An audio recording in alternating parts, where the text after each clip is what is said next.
Hello, everybody. Hello, my beautiful train wrecks. Welcome. All aboard. We are ready to go. Um, yeah. So, how's everyone doing today? Hopefully, everyone is doing great. I am currently just fixing the putty and my pins. I am so far behind today.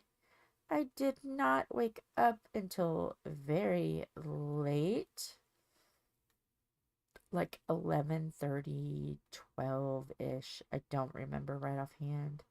Late. And we had a little bit of chaos, but we got it figured out. Yeah. So, yeah. I am just finagling a little bit, waiting for people to come in. Hi, Mara. How are you today? I am tired. Did not sleep well at all. Um, I started feeling twingy last night. Um, and when I had my hernia surgery, they said that I would have times where I would feel twinge. And whatever I'm doing, don't do it. Well, I know what you're thinking. What was you doing to make it twingy? I was laying on my side. All I was doing, laying on my side. So I got off of the right side and I rolled over to the left side.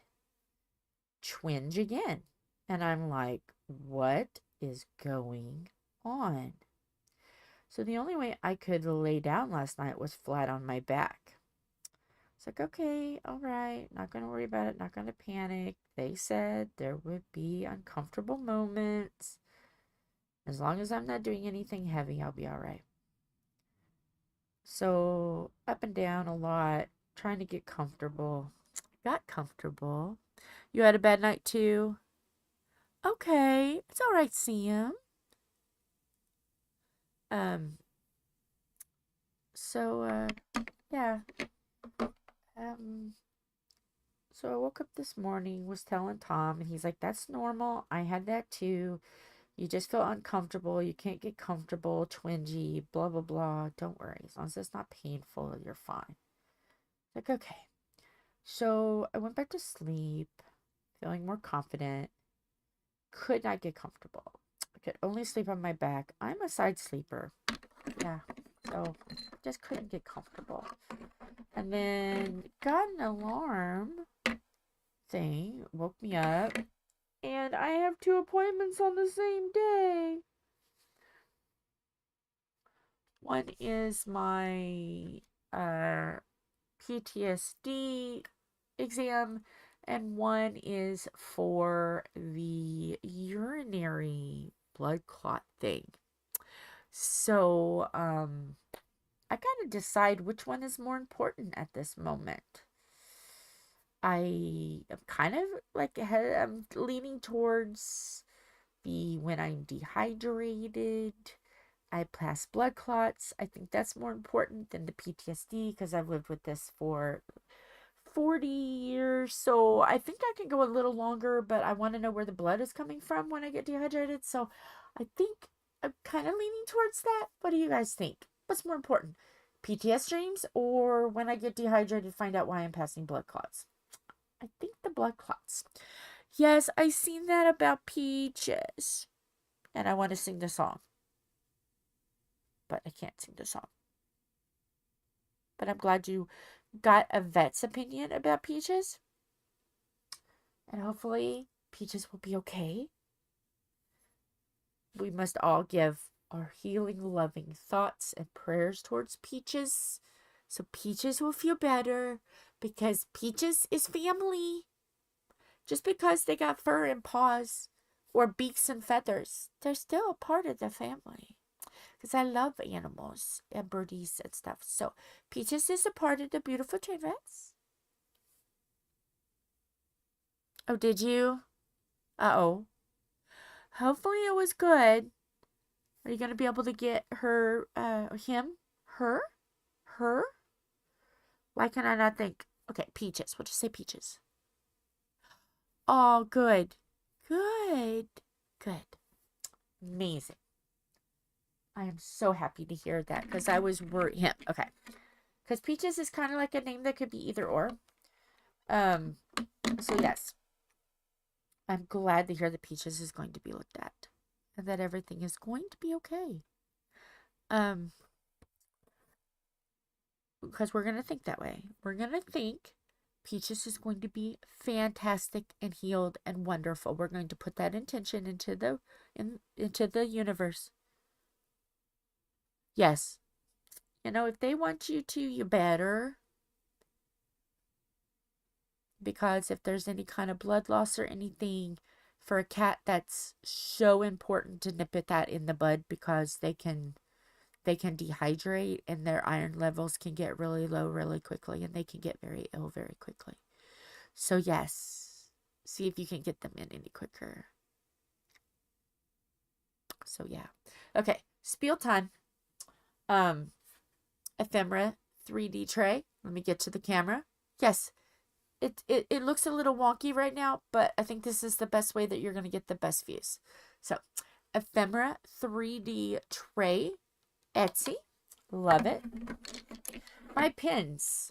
A Temu. Amazon. Make Market. Michaels. The Putty. I use a few. CLOUT. Alien Putty from MakeYourOwnWallArt.com. I'm putting all the information down below. I'm not good at links, and I don't know why. I'm just failing with links. Do you love it? I loved it. Oh my gosh, I seen it, and I was like, she has to. And then when I seen your video about wanting to work, I'm like, but he's got the best one ever. So yeah. So, okay. Randa's Crafty Corner. And I originally got a sample of this putty when I went and got a cover minder. I've got a few. They're all scattered about different canvases. The sample she sent was vanilla and pomegranate. Sorry, I'm used to being way different places. And it smells fabulous. So then I bought the hot chocolate deluxe, and the hot chocolate deluxe came with a cover minder that's hot chocolate. But I got the deluxe one. There's two. There's a regular one and a deluxe one. Smells fabulous. Okay, let me show you the difference. Okay, she sets you up. Okay, this is the sample size, and I'm like looking at it going, wow. Now, mind you, I've used some of it. Here is the sample size, and I've used a good chunk of it. Okay.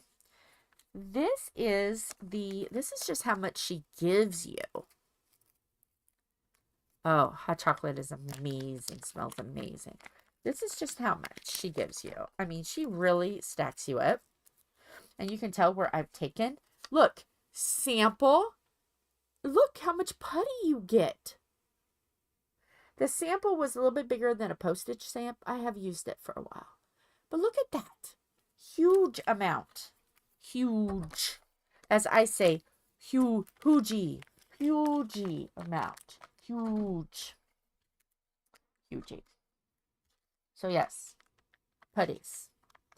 Then, so all of this stuff I found on Etsy. The CLOUT, I found the CLOUT on Etsy as well. And this is not like the normal size. This is just like a taster size. So it was cheaper.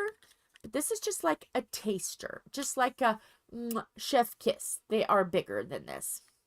But I wanted to try it, and this was a price that I thought, okay, I'll bite on that. So I bid on it. And it's pretty good. I am a stabby hand, so I found that when it's colder in the room, it works better. But when it gets warmer, it gets a little stickier because I'm a heavy hander and it's a softer putty. So since this room is colder, it works Mom! Uh-oh. Mom! Hang on. Mommy! Mommy! Mommy! Hello? I'm live, by the way.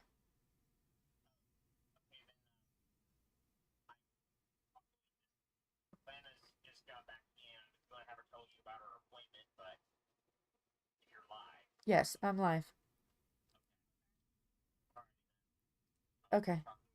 Just text me what you sent Tom, and I'll read it. Oh, okay. All right. Just text it to me. All right. Bye. Okay. Ma went to an appointment today. Philip took her to an appointment. So I'm going to have him text me so I can like read it because I want to know. Okay. So the last one is Keep Calm. Excuse me. And Diamond Paint. And it is Art Dot. And look at the amount of putty you get. $7.83 on Black Friday. Now, mind you, it's not Black Friday, so it's probably gone up.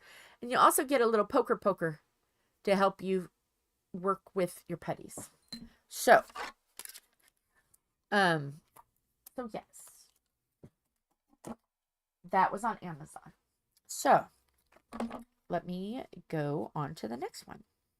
The next one is Bee's Crafty Corner.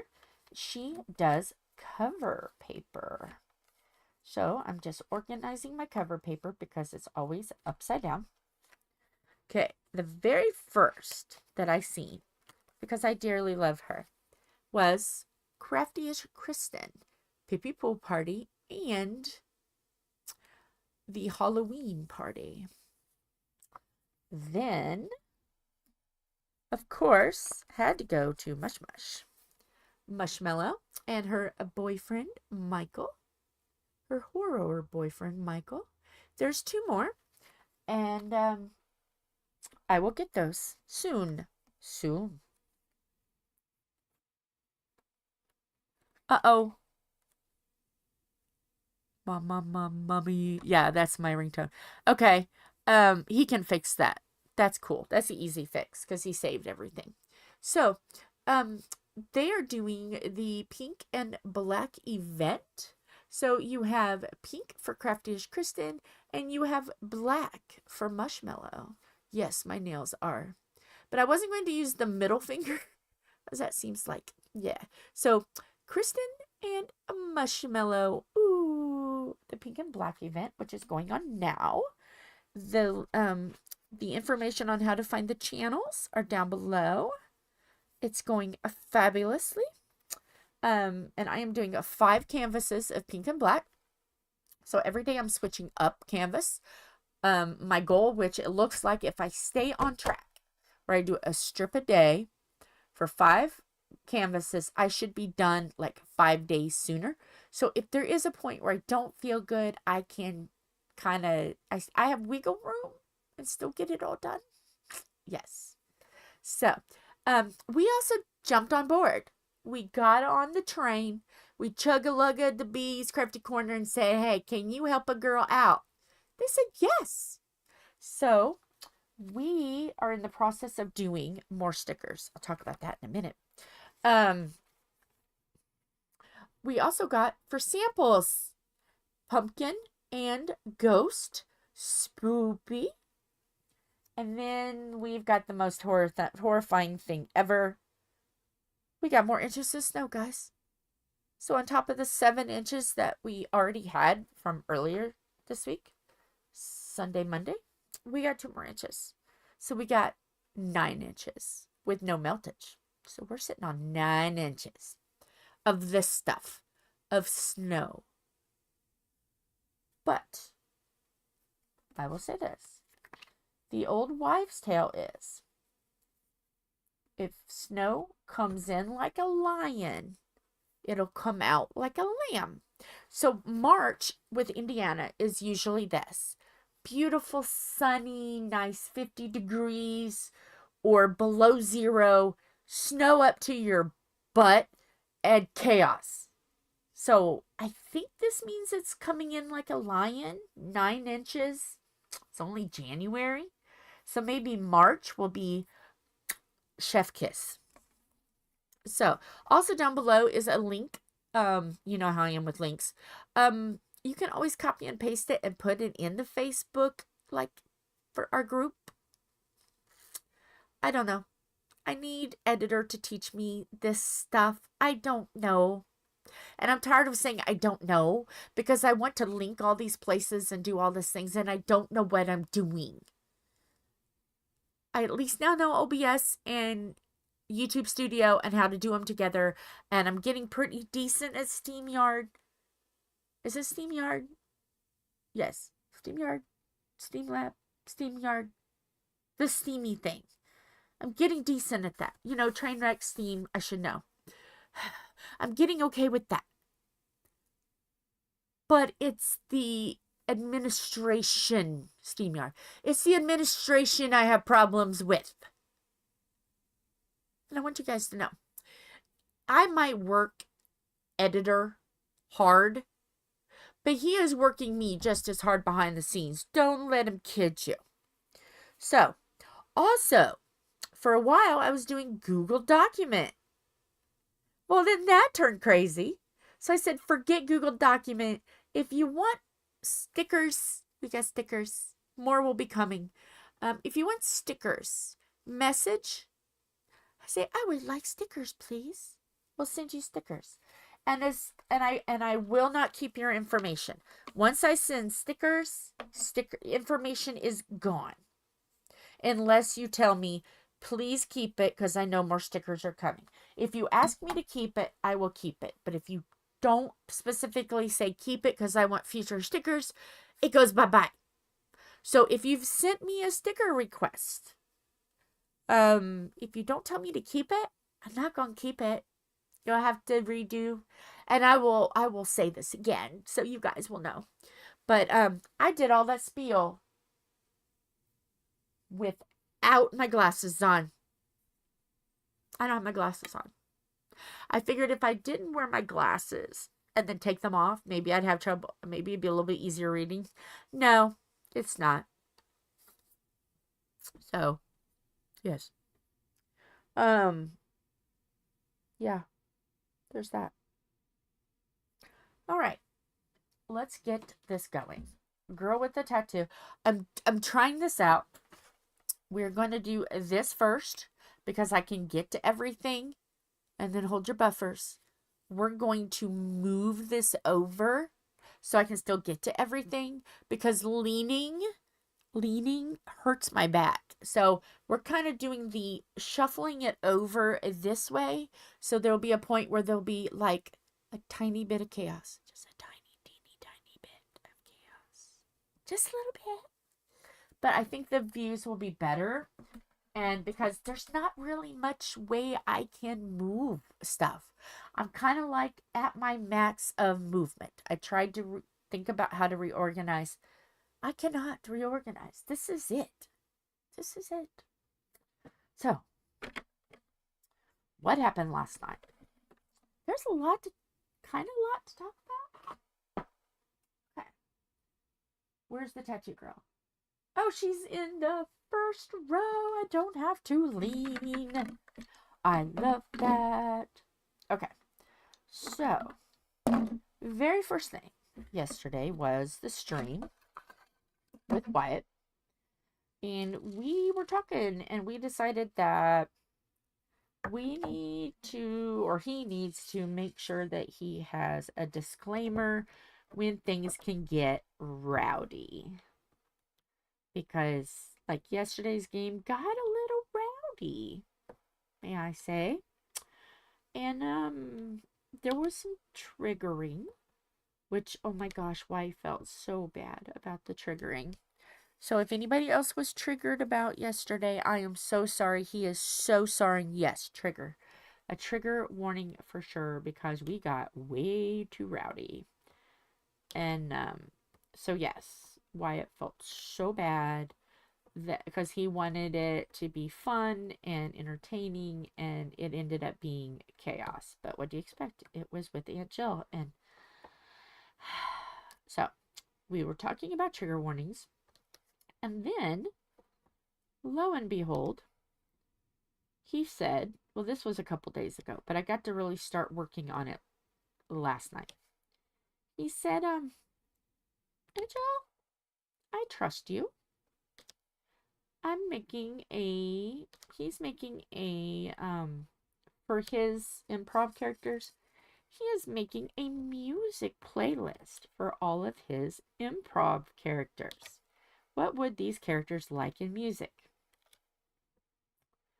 So, he said, I put like 10 videos in this playlist. Can you tell me what order they should go in?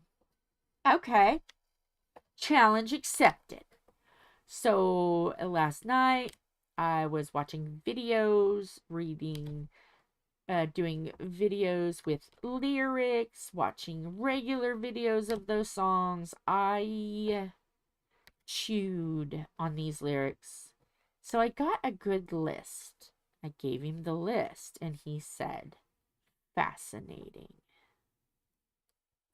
So now I think he's just going to review how I felt the list should go. Because he didn't say anything else other than that. So that was a random thing I did behind the scenes last night. I also watched some of Mara. I like watching her videos. She gives content every single day. So Mara crafts with Nightingale. Mara. She gives content every day, so it gives me something to watch. So after I did the whole music video thing, which technically did take me 2 days to do because I'm the type of person with this. If you give me a music list and you tell me the purpose of your music list, I'm going to know that music inside out, upside down, breathe it, taste it, smell it, crap it, taste it. That's what I'm going to do. Because I want to make sure I have the right thought, opinion, meaning, everything. And my brother is the same way. When you give us a challenge with music, we're going to listen to the music. So he gave me the challenge of, here's this character that I want to do. And what do you think? Okay, game on. So that was 11 videos. Actually, I watched each video a total of 4 times. One time just listening it and getting my first opinions. Second time was listening to it and paying attention to the lyrics.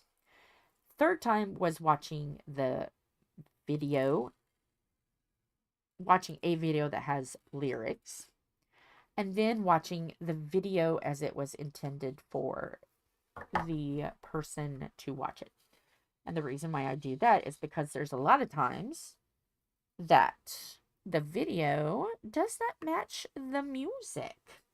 And you listen to the music and you get a certain, like, okay, this is what it's supposed to be about. And then you watch the video and you're like, what? Sometimes videos are hard to understand. You know, like they always say, if you're going to watch a movie, read the book first. So you really understand what it's about. I'm kind of like that with music. I get what they want me to get, and then I watch what they want visually. I'm weird like that. I love music. Really all kinds of music. Yeah. Oh. But he's going to put trigger warnings, and so there's no more of that. So it's kind of like a heads up, which, I mean, and he was even doubting for a while, did he go too far with this character? Because my only job was to break the character. And his character was more like ego-based. So to break the ego, I had to get really rowdy because We all know how a narcissistic person can be. And that's how he was trying to be. And he was being so careful because we both have had narcissistic people in our lives. And this is one thing that's really good about this character for him. It breaks the abuse cycle. It's weird because how can I say this so it makes sense? Sometimes you have to put yourself in the shoes of the person that is hurting you to realize, oh, that ain't nothing. I can get over that. I got over that. Look how I'm so much stronger. See what I mean? I'm so much stronger than that person. I did it. Do you understand what I'm saying? I know what I'm trying to say, but I don't know if it's coming across that way. So my job was yesterday was to show him that he is so much stronger than that character. So yeah, it was kind of like therapeutic, yet not yet. You know, see what I'm saying? Do you guys get it? It was like he was trying to improv what hurt him, to break that, to change that pain into something that he could defeat. And he defeated that character. So yeah, I had to be very bullyish, which I'm not usually, but he was like, dang, Aunt Jill. Right, facing your fears in a safe way because he knew that I was a safe place. So now his challenge is for you guys as well. And I was bringing this up because he wants it to be improv for his audience. But I said maybe my train wrecks can help you with that as well, because Sam was like on it and I'm like, yes, she picked up on it so soon and didn't even know that the whole thing is we're supposed to break this character. And you were like on it, Sam, and he's like, how did they know? And I'm like, it was absolutely amazing. So I think what we're going to do is whenever, ow, that hurt, that was my wrist. I'm still popping and cracking from the fall. You'll have to pardon me. That when there is a character, to tell you guys, hey, we're going into Wyatt.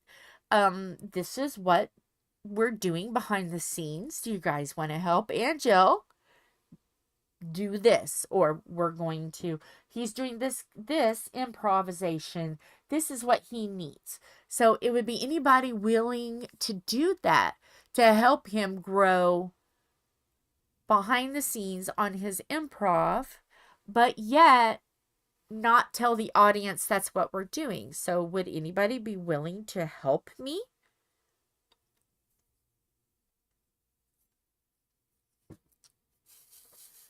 And he's got a few different characters. There's silly one all the way to a very dark one. Because, like, you know, when you're growing up, you have different stages of your life at a different time. You could be happy, you could be sad, you could be mad, you could be angry, you could be in a dark place. He has issues with mental health. So a way for him to face the issues of his past is to use this improv, this characterization, because that's what actors do. If you look at actors, that's what they're doing. So yeah, would anybody want to help in this? If you would, just let me know. And yeah.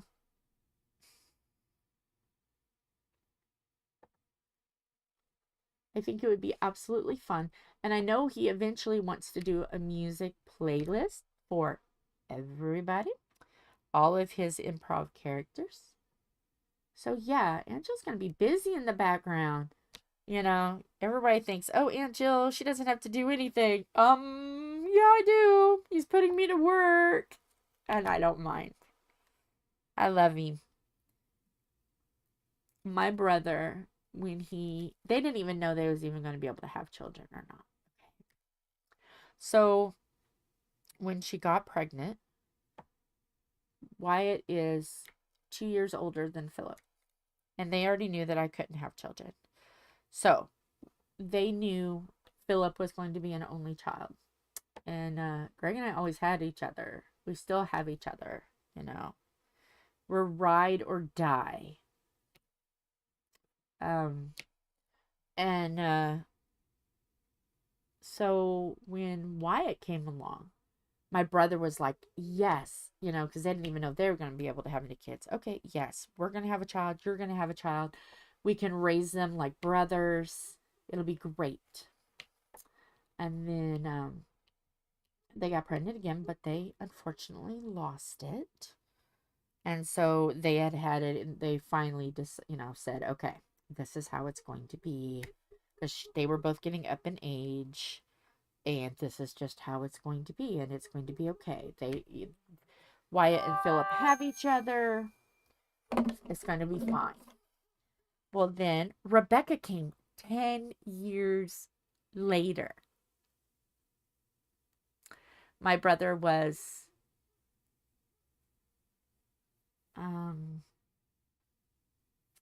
let me think.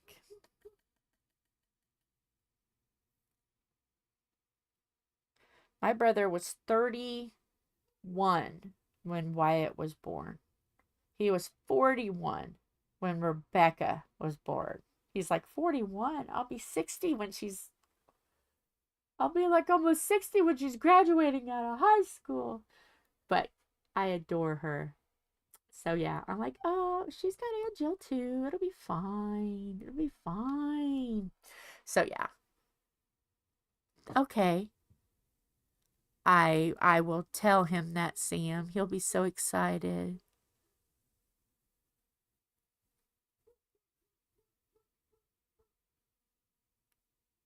Yeah.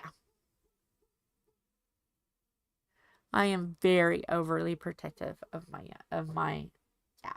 Yeah. My brother and I are very overprotective of each other, and whenever one of us gets hurt, yeah, you know, we know, because the one that got hurt will call and say, "Do you know what just happened?" That is our favorite line, and we say it just like that. Do you know what just happened? Do you know? Hold on. And when you hear "hold on," you better hold on. Or I'll hear, "Do you believe what your blank just did to me?" And I'm like, okay. And then I know, oh no. That's when I kind of know. Yeah, that's our code word. Um, but sometimes you just gotta be there for someone and listen to them, make them laugh, and just because it's not all doom and gloom with my brother and I. You guys heard the whole French toast blizzard thing. It's not always doom and gloom. We have a sense of humor too, and it teeters on the edge of chaos. We get that honest. So, so yeah, yes. So I will do anything for Wyatt. Anything, anything. So yeah, he keeps Angel busy. I keep him busy. And yep. So we raised Philip and him to be brothers. Mind you, they didn't live together, but we raised them to be brothers, to watch out for each other, to have each other's back, to be their ride or die kind of thing. And yeah, that's what they be. So, and I didn't tell Wyatt that I was going to talk about this. So guess what, Wyatt? When you go to highlight these into, well, nope, you're not doing that yet. Never mind, it's not February. He don't know I'm talking about him. He has no idea. Maybe I'll see if he watches the videos. Because if he watches the videos, he will know that I'm talking about him. But, yes. Uh-oh, that's not good. Whenever you hear beep, beep, beep, beep, it's not good. It's an accident. But we're not hearing any helicopters, so that's a bonus. Okay, so yeah, we did that last night. I watched, all those. Then watched Mara, and,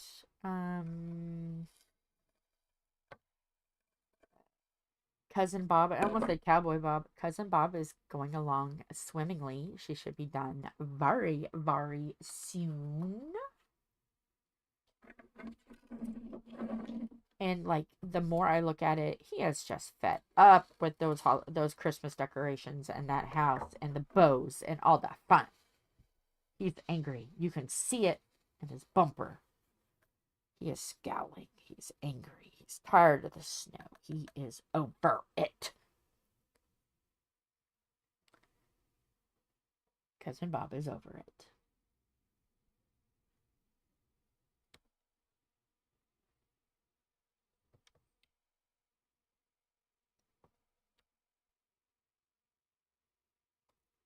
So yeah, maybe she'll get done with that really soon.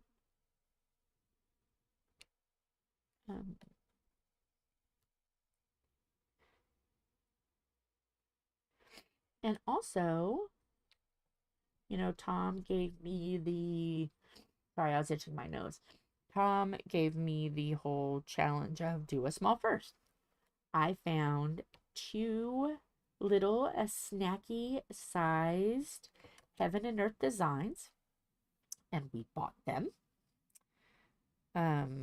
One symbolizes him, and one symbolizes me, and they're Celtic styled.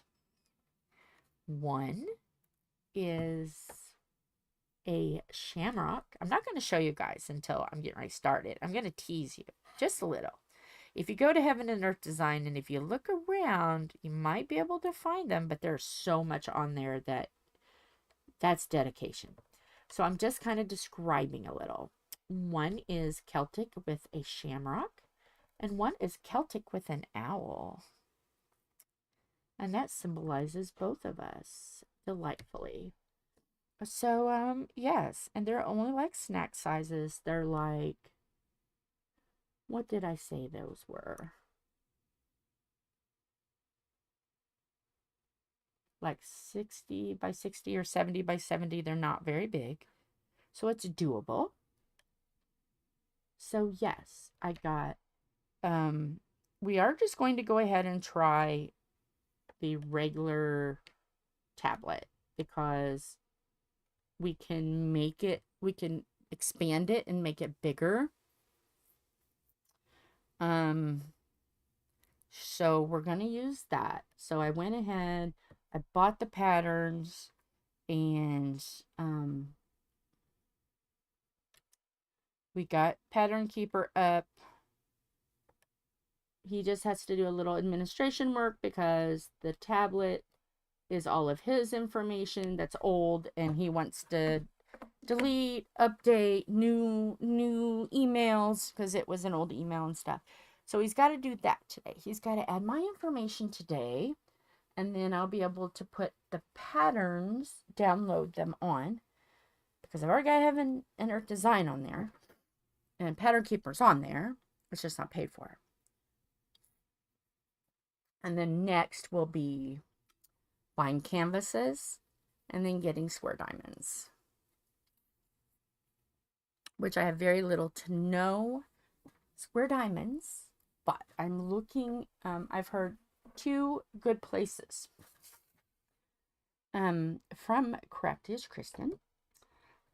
She said that Ever Moment is amazing, and she also said that Jamie at Basing Girl Crafts, I think is her name, Jamie, Basing Girl Passing Girl. I can never pronounce it right.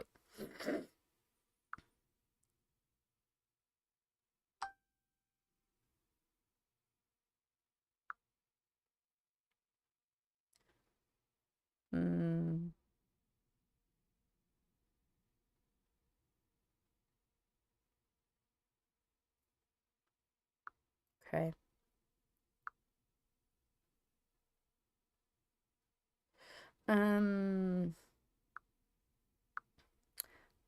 I was just reading the text that Philip gave me.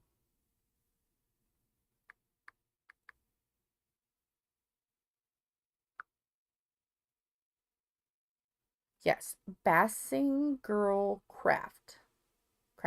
Passing Girl Crafts. Let me pull this. Nope, nope, nope. No sound. No sound. Yeah. Passing Girl Crafts. She does a lot of different things, a lot of different crafts and stuff. So I got to get with her and say, hey, I was recommended you to talk to Home Fun. Talk about Home Fun to me. So those are the two for said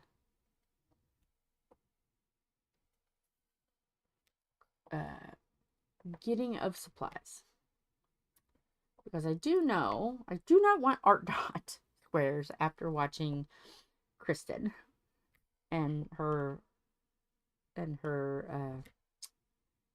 fails with art dot drills. I don't want to deal with messy, dirty drills and dusty stuff, and I want this to be enjoyable. So I've heard that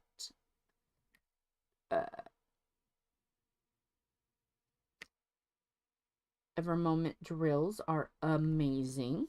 So I want to talk to Jamie and see where she goes to get drills. I just want to get other opinions with people who've used products. What do they think? I know that Rebecca on Add More Zest praises Ever Moment and uses Ever Moment. So that is 2 that's been using Ever Moment. So yeah, I'm like snooping around behind the scenes, looking at cross-stitch conversions that people use and snooping around and seeing, okay, what do they use? What do they not like? So yes, I've been watching cross-stitch conversion videos. I'm halfway through Kristyn's. I am at the start of one of Rebecca's. I watched the other one, and I'm at a start of her second cross-stitch conversion. So yeah, I am snooping behind the scenes. And I cannot wait to see Jamie do hers. She's kitting up one. So yes. Oh, you started your cook. Oh, it's done and kitted down. Yes. And you started your Cookie Monster today. Okay. Hopefully it's not much trouble. I know you had static.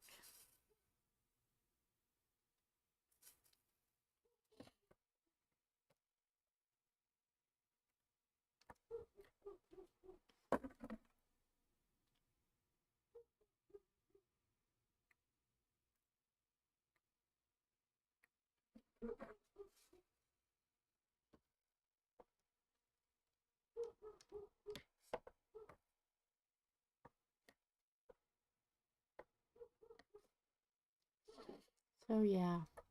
So I'm doing that behind the scenes as well. I'm being a snoopy. And then we ended up watching some fail videos. I kind of like that right before bed. It kind of makes me laugh and giggle and calms my brain a little bit. And one thing that was really weird though, with one of them, it wasn't like a certain popular fail one. It was just like one that a random person put together. And like the whole video, it was like no people were hurt in the making of this video, blah, blah, blah, which they have to do for Facebook or for YouTube. I mean, really.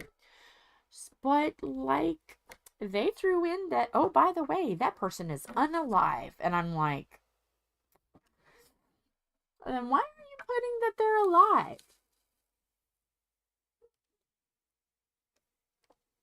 And I'm like, I don't like this. I turned it off. It's like, don't say throughout the whole video, no one got hurt. And then say, oh, by the way, yeah, they kicked the bucket. Oh my gosh. Turneth thy channeth quicketh.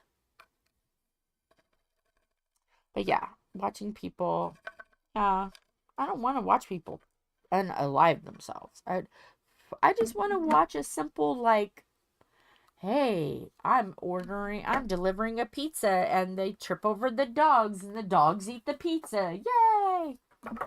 The dogs win. That's the kind of stuff I want to watch. I want to watch fun stuff.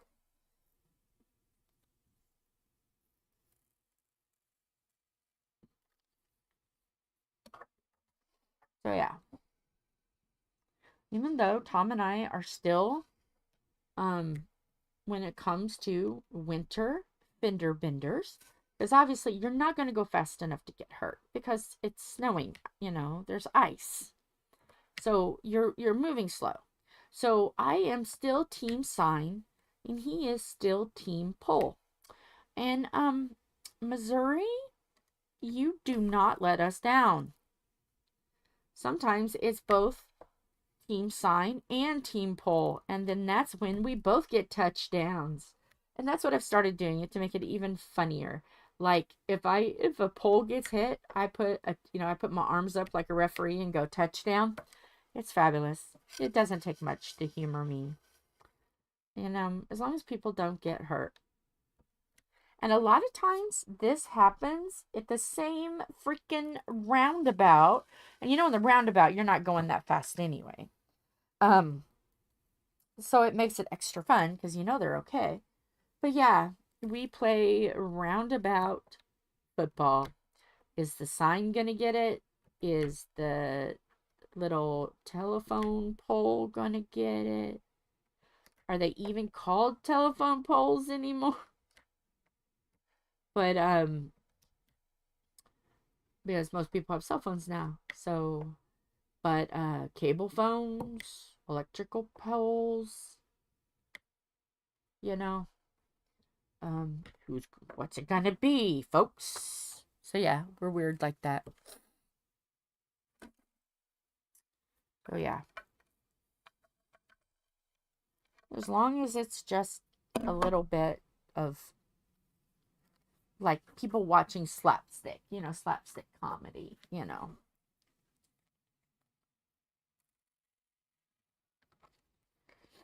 So yeah.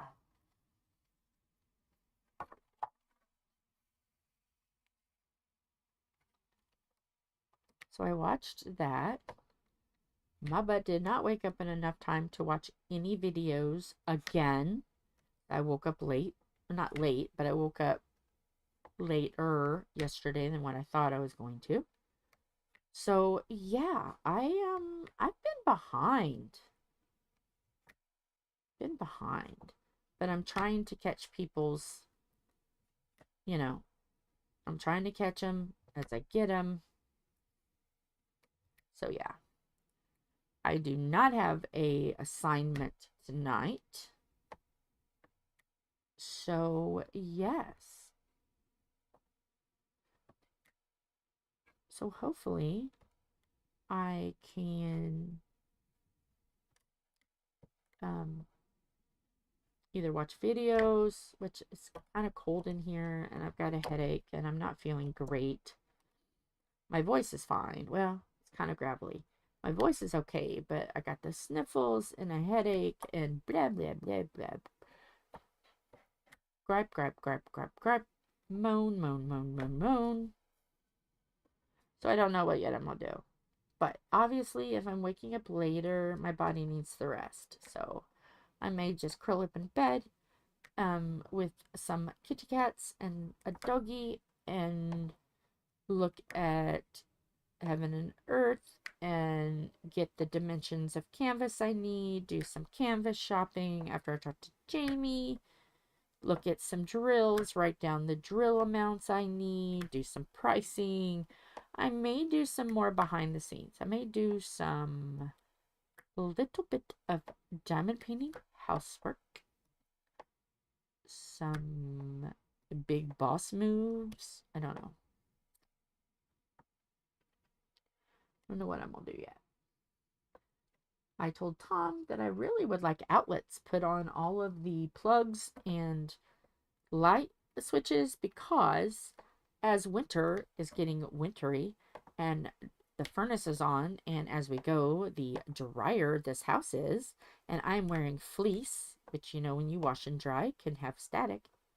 The last thing I want to do is have extra static touching light switches that don't have covers on them. So that is his chore tonight, is to put light switch covers on all of said electricity, which will not take him long. Need tea? Yes, I do. Let me unlock the door. Thank you.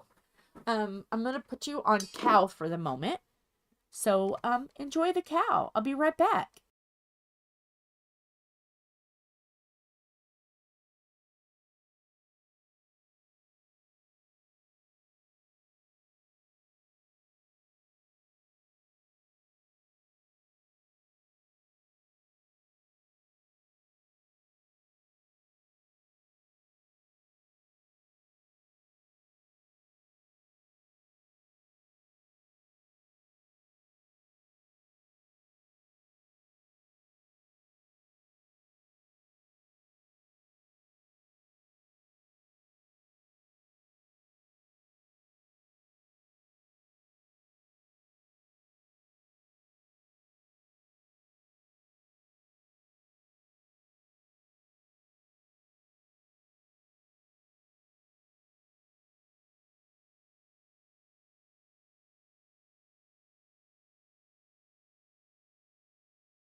All right, I'm back. Did you enjoy looking at the cow?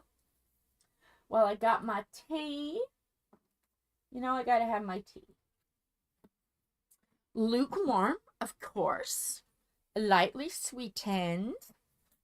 Yes, Jimmy. Lightly sweetened tea. Hello, furry sir. How are you? Yes, I'm diamond painting. I can't wait till his, my cousin, I call her my sister because we're really close.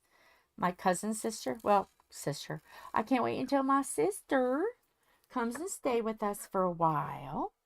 It's going to be a lot of fun, even though she's not going to be feeling very good. She is having a hysterectomy. So she is going to do some rehabilitation at my house. So we really do need to look for getting a bed or something so Philip is not sleeping in a chair the entire time, because either she's going to sleep in the bed with me so I can keep track of her in the night in case she needs something, or she's going to, I think it would be better if she just slept in the same room as me, and then Tom have Philip's bed, and then get Philip like a rollaway bed, a day bed, some kind of bed that, you know, that we can have. I think a rollaway bed would be better, actually, because then we can just fold it up and put it aside, and then put him in the kitchen. So, because the kitchen is right now is the next widest place. So yeah, kind of trying to figure that out, but I have until March 5th. So there's going to come a time where there's going to be a diamond painting with a friend. Hi, Verilian. Brown cow, so they can say, how now, brown cow? That's right, I do. What's so funny is the way that the cow looks, that is my screen for the computer. So when I'm diamond painting and I don't have the screen on, I'm not recording anything. I can look over and the cow is looking at me and I say moo. I say moo to it. And if I'm feeling extra saucy, I say moo, bee, get out the way. Because I think that's so funny. You know how that song goes, I think.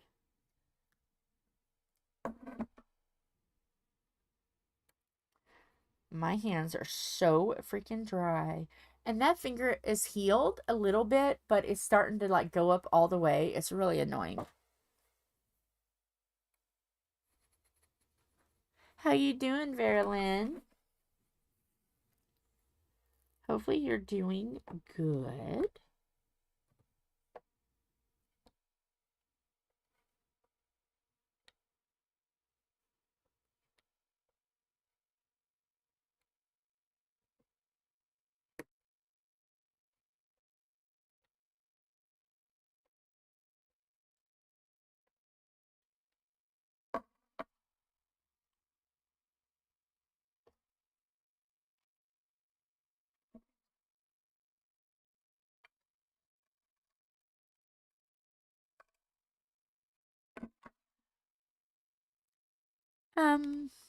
Well, I'm just like, today's a whiny day, and I'm trying to look at it positive.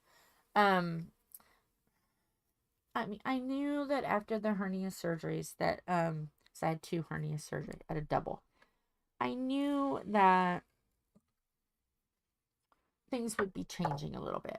You know, my eating would be a little different, and I would get pinchy feelings when I was doing stuff I shouldn't do, and I'm now up to like lifting 15 pounds. It's like every 2 weeks because I heal weird. I'm a diabetic and I have fibromyalgia, so I heal slow.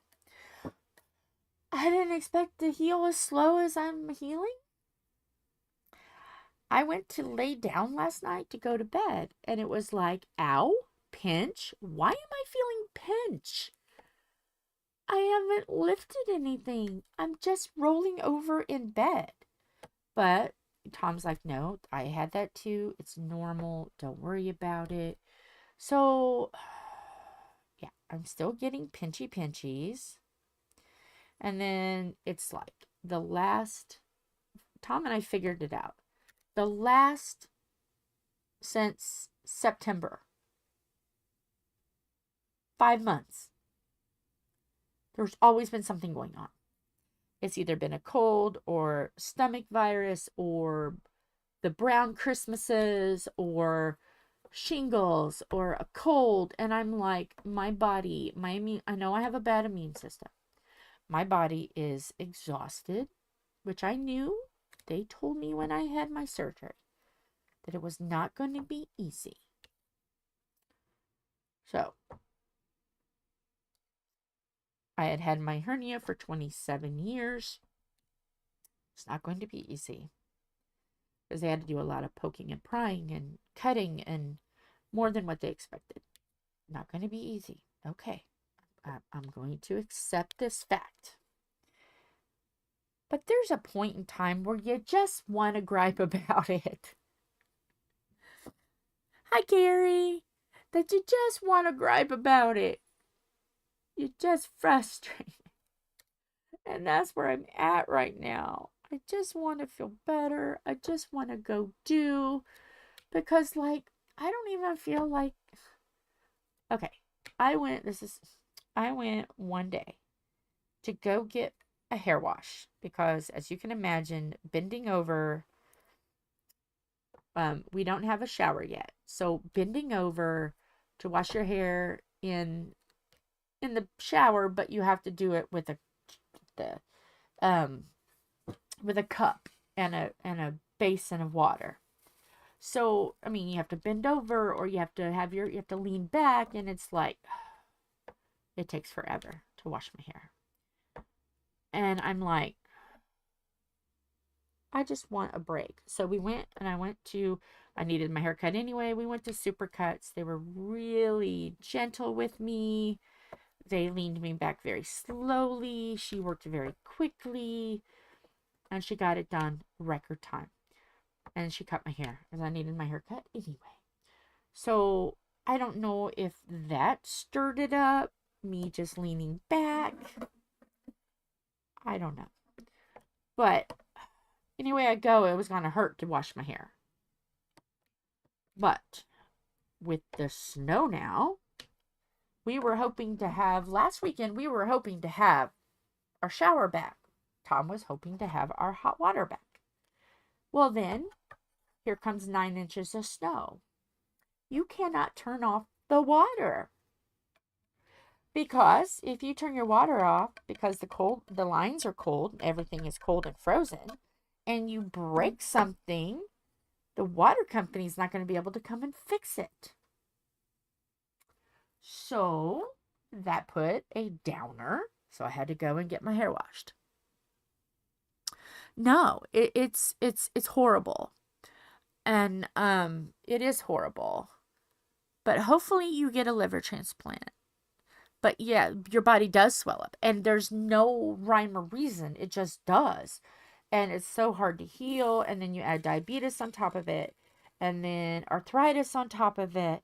And IBS issues, potty issues. I have IBS, constipation. Well, that affects your stomach when you're constipated and you can't use the bathroom and your belly hurts and it's swollen. And then it's like... But they would never let me have the hernia surgery because I was too overweight. Because at my heaviest, I was 410 pounds at 5'1". But, as you know, weight isn't easy to get off quickly. And it took me 7 years to take off 225 pounds. I had to take off 200. When I got to 200, they said, okay, you're proving to us that you're getting it off. We'll do your surgery. Okay, fine. And I've lost 25 pounds since then, since being approved and starting the whole process. Because it was a process. Because surgery is never, okay, we'll see you next week and we're going to yank this out of you, you know. You have to see 3 or 4 different people, and then they get, you know, especially when you're high risk at things, it's like, So in the process between getting first looked at, I lost more weight. So, yeah, 45 pounds to go.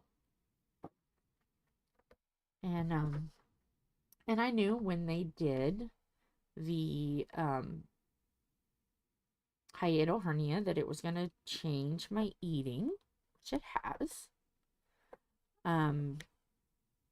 So yeah, they didn't really do anything structurally that bad, but it's the whole thing, like, it changes the stomach a little bit, because like this is how they were explaining it. It's like the hernia is here. The hernia, this is the hernia. And they wrap the stomach around it. Like that. Where the hernia is. So some of that stomach is wrapped around. So it does change the hernia.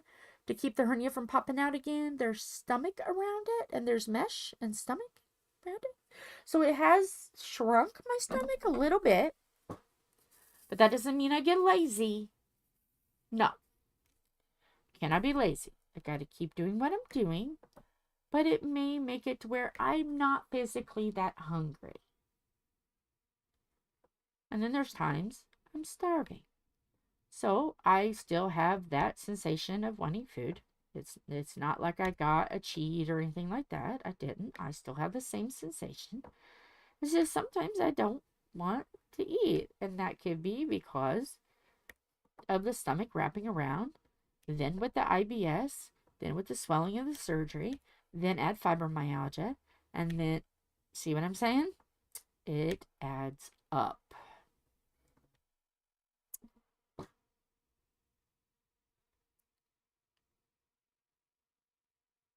Diamond drills or Evermoment. Yeah, I was definitely going to look at diamond. I was definitely going to look at Evermoment, but I will look at diamond drills. Thank you for letting me.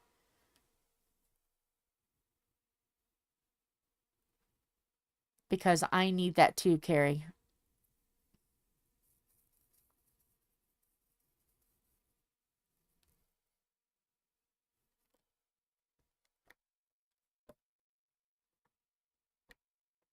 Because I thought I had a lot of squares. I don't.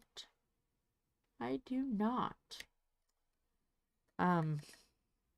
So I'm basically just having to buy everything, the whole thing, everything.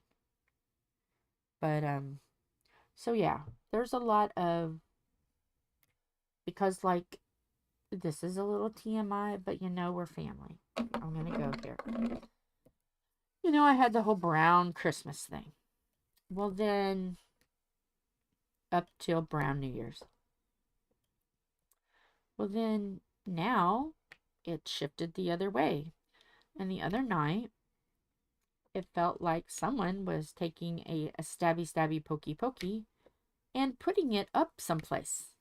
And if I felt like I had to use the bathroom, but I couldn't use the bathroom. It took me 24 hours to use the bathroom with the stabby, stabby, pokey, pokey feeling. And I'm like, oh, come on. I don't know what's worse. The brown Christmas or the stabby, stabby beginning of the new year. So, yeah, there's so much going on right now. And then the cold and still like achy from the fall and having joints pop and crack and getting back in place. And okay, my whining is over. Thank you for listening. I appreciate your guys' shoulder for me to vent on, because I don't want to vent on Tom.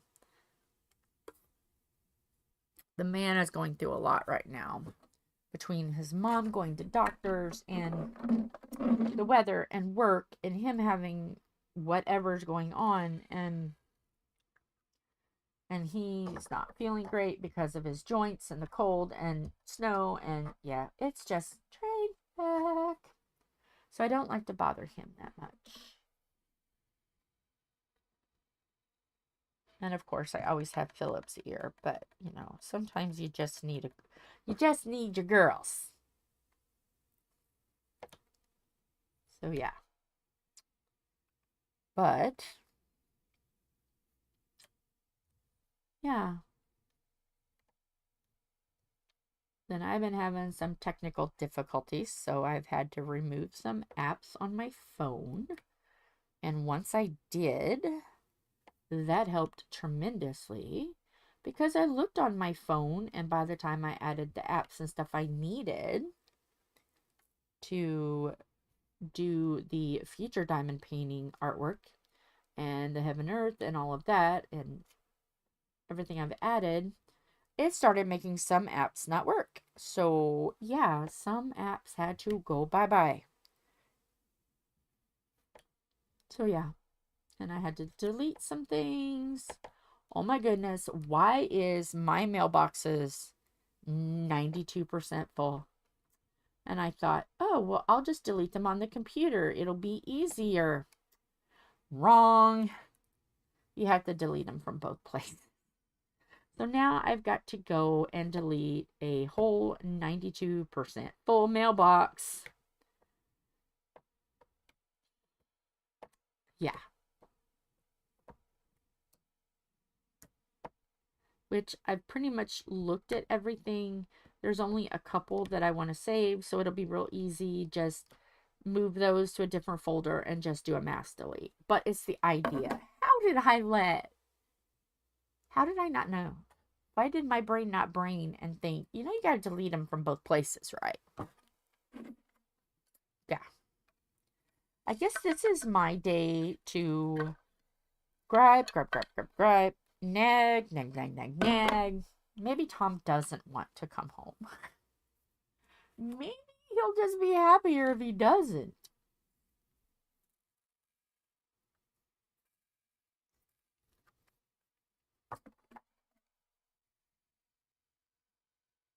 So yeah. And I haven't even asked this, I don't think. What's everybody working on? I'm so far behind. Oh my goodness. I'm being so rude. I'm sorry. Talking about myself and not asking what y'all are doing. So what y'all doing? What you doing? Hopefully it's nothing naughty or cheeky. I know Sam is in her meeting. What's everybody else doing? I'm so nosy.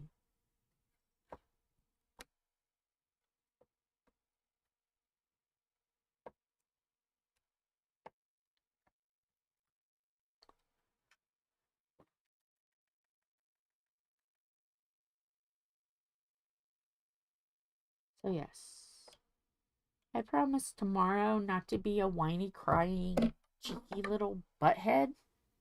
I promise. I promise. You know, you just can't be happy 365 days a year. Sometimes you have to give up that happy day for someone else to be happy. And we're a little concerned about a few things with Ma's health. And Ma's appointment today didn't reassure me at all. But she's got a weak bladder, which we kind of knew, but so I don't know how they're going to fix that. That was what her doctor appointment was, and we were so optimistic because she had gained some weight. Now she's back down to 86 pounds, and I'm like, are we doing anything wrong? Is she not eating everything we send over? I don't know. I've got concerns, but right now, Tom had to kind of take the reins because I have to worry about myself right now. Because I'm not great, not horrible, but I'm not great. And I gotta, for once, I have to do something that I have a hard time doing, and that's taking care of me first. And so Tom is kind of like, no, you're going to concentrate on you, and I'm going to take the reins. So I don't know. I don't know what we're doing. We've consulted a dietitian. I've done math. I've crunched numbers. I've made menus. I've made recipes for the boys, and they know exactly what to do and portion sizes. I mean, I cannot do any more. And they are literally following it to the T, even down to the amount of spinach leaves. I mean, down to a T. So, why the weight loss? Don't know. You know, we're kind of shaking our heads on because we're giving food, and I would think she's eating it. I hope she's eating it. So she's back down to 86 pounds, and they want her at 100 to 120. Oh, yeah, I don't know. I'm worried. I'm worried. Because she can't get down much lower. She's 4'11", mind you. That's why they're like 100 pounds, you know. But 86 is just, it's too little. Too little. And I know she's afraid of getting fat. She has said she's afraid of getting fat. But there's a point where you can be a healthy weight and be healthy, and be at a weight that's under what the doctor wants, but is still healthy to maintain life.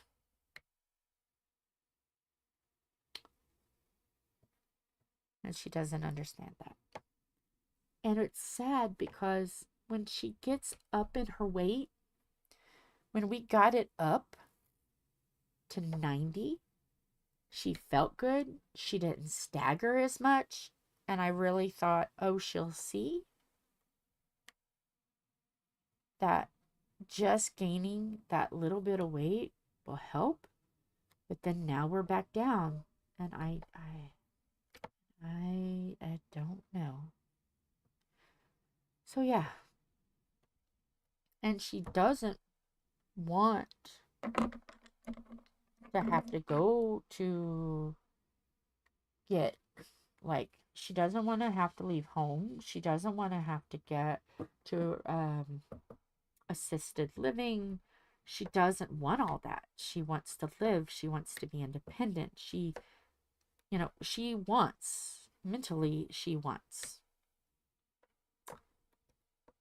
But physically, it's not showing. And I am not healthy enough to go traipsing in and out of doctor's offices in the cold and getting more germs. I'm just not at that point I can do that. So are we at a point where every doctor's office visit, Tom has to get FMLA so he can take her to doctor appointment visits for a few months while I heal? Does he have to do that? Philip has already said that he will take her everywhere and report back to us. That was part of the reason for the tea. He needed to tell me something very important, which, okay, he did. And I got an update on tea. So there's that. Update on tea. So I don't know. We can't move her in yet. We are not to the point. We have to at least have water and some electricity in her room. So when the weather ever changes, we're only one day away from getting this hot water. One day. One day. We just got to get this weather to cooperate so we can have hot water. We have cold water, but who wants to take a shower in cold water? Not me. So, yeah, we need weather to break so he can shut off the water for one day. So he can replace a couple of cold water lines going to the hot water, and we can have water.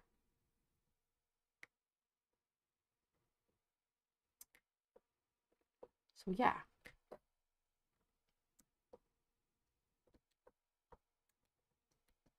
And then we can move her in. And then we can really watch her.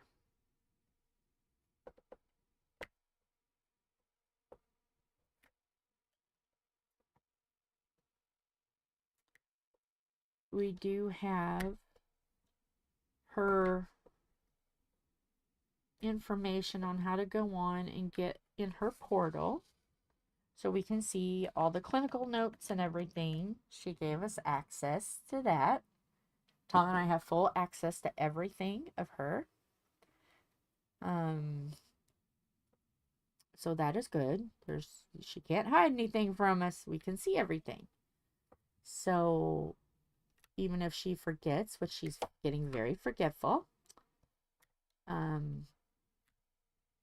and is that because her dementia is getting worse? Is it because she's not getting the nutrients she needs? She's underweight? I mean, there's a lot of things that it could be. I am not a doctor. I can only make educated guesses by what I see with the weight fluctuations. So yeah, I'm kind of behind the scenes looking at stuff, doing what I can do, which is not much, but I can read stuff and give advice and say, hey, why don't you add this much more peanut butter to this? Why don't you do this much more spinach for this? All I can do is like the dietary stuff right now. So yeah, that's where your girl is at right now. Trying to take care of me, trying to make sure Tom is good, trying to make sure Tom is getting everything that he needs for his mom. Yeah. Girl's got a lot on her plate right now. But you know what? Hey, you know, may not physically be able to take care, but I can be supportive and mentally there. And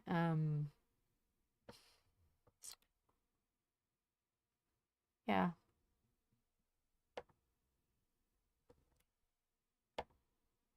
So yeah, taking care of a parent, whether it's by blood or by marriage, is not easy. It's not easy, especially when you want to give them as much freedom. And mind you, it's not that much freedom because Tom's kids both live with her. So she's got eyes on her. But, you know, they've got their own problems in life and they're trying to watch themselves and get themselves because, you know, raising a girl, raising a daughter is hard and working full time is hard. So when you're away from home, how can you watch? You know, and you've got things on your plate. So the daughter is doing absolute best she can do. And she is really kicking butt and taking names. And when she's around, she's asking questions and watching and stuff. So yes, the daughter is doing amazing when it comes to mom. The son is like house mom. Watching over, making sure everything is good and all of that. And, you know, we're seeing her with food, blah, blah, blah. So, but is she eating everything? Is she eating everything in the meal?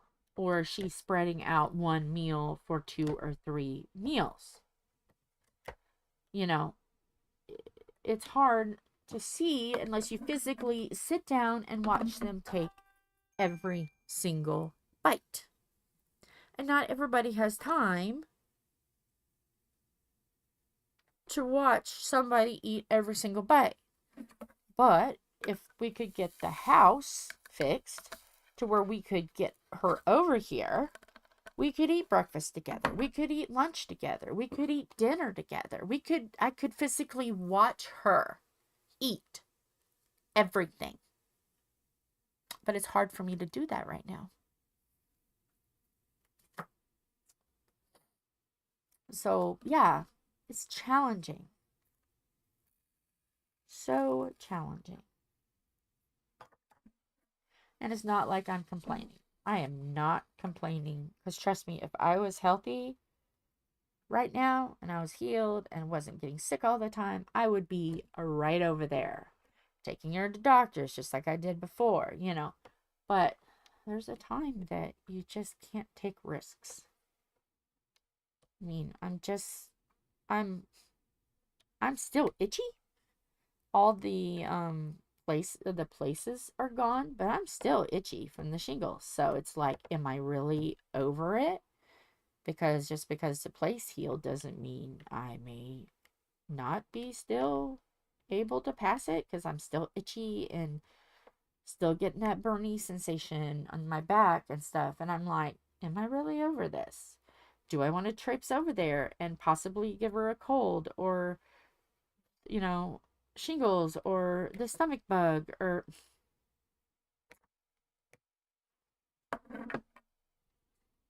Yeah. And then I got to decide what's more important, my PTSD at night or my bladder and liver, or not my bladder, not my bladder. My bladder is fine. It's the pipes, the tubage. I gotta, it's like, okay, I got 2 in 1 appointment in one day. Which is more important? So I got to choose the tubage and let the PTSD night terrors and stuff go for a little longer. So, yeah, it's fun. Anybody else have these days? Anybody else have these days? Earlier, I was listening to a song from John Lennon. Nobody Told Me is the song. Does anybody know that song? Nobody Told Me? Yeah. Because, one of those days. Nobody told me there'd be days like these. Strange days. So yeah.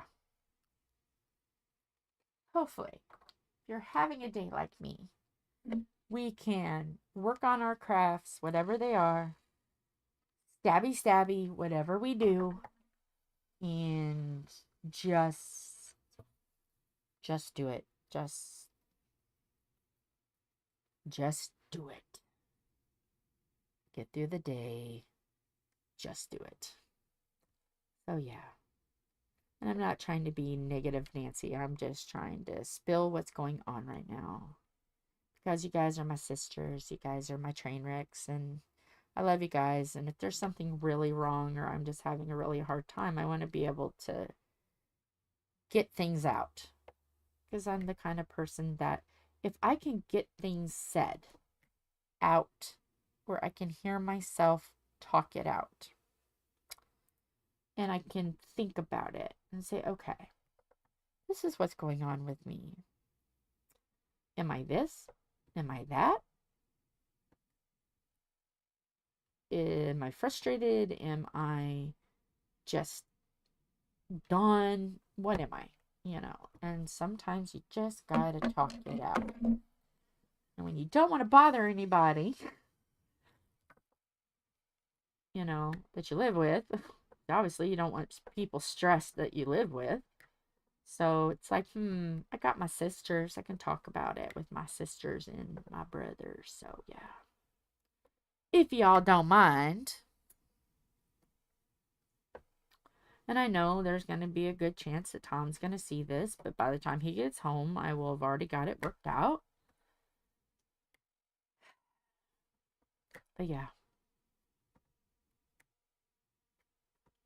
Is anybody else going through kind of the same thing? You see somebody that you love and respect and care for, and you see the downhillness, and but yet you can't help at that moment in time, and all you can do is just trust that other people have it when you can't have it. Because trust me, I want to be all in.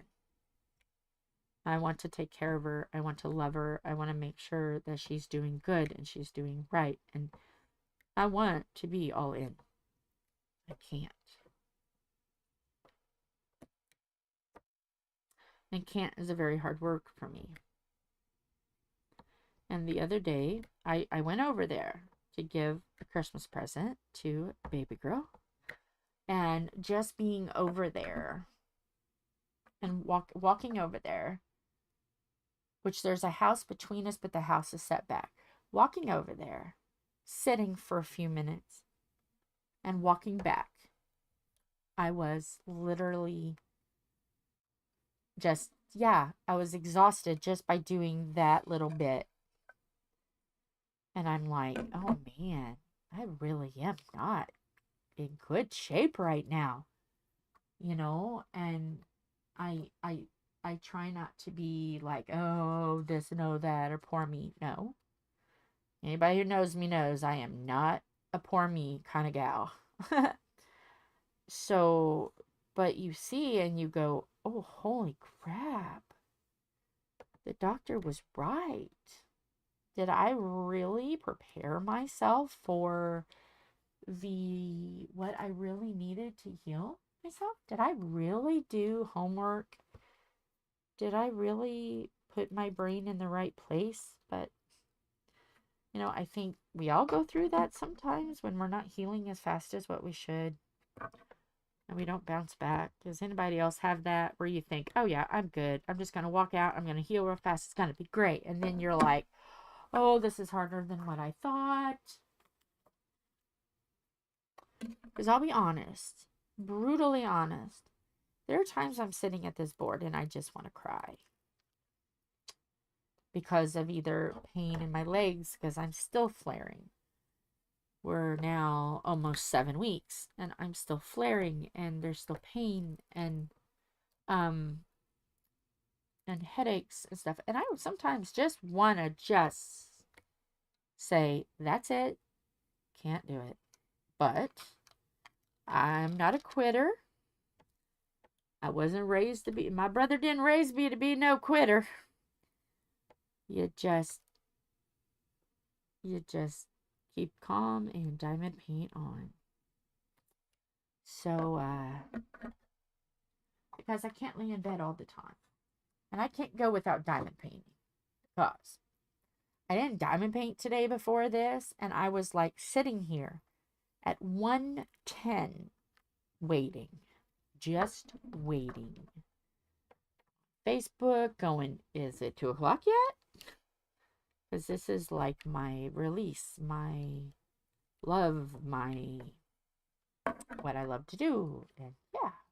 Oh yeah. It's been challenging, but I can't lay down. I'm not going to give up and say, I'm just going to lay in the bed for months. Nope. I worked way too hard for that crap. Hi, Lorna. How about you? How are you doing? Are you good? I'm having a not so great stinking feeling day. And yeah, see, and that's what's the thing is, I think it's because like in the daytime I'm great, but at nighttime is when I'm having the PTSD dreams and stuff, and it makes it hard for me to get good sleep, and I'm frustrated and I want it to be okay, and it's hard to heal when you are not sleeping good. I think we can all agree with that. It's a pain in the butt when you're not sleeping good. So, I think sometimes we're just going to have that.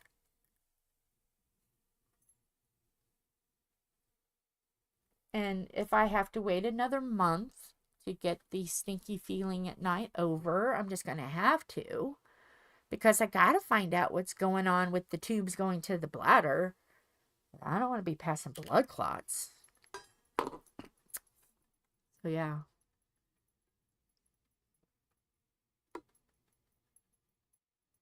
Maybe somebody put like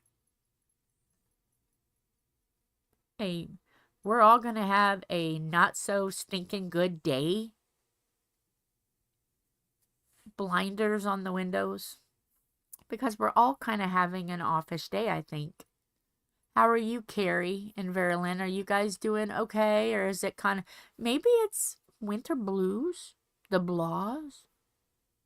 It's cold? And when you have to look at white crap that you don't want to look at? I don't know. But whatever is causing our offish day, girlfriends, we are here for each other. And just because I'm having an offish day doesn't mean I will not be on point for you, girlfriends. So yes, we're just going to have to be there for each other to get through this day.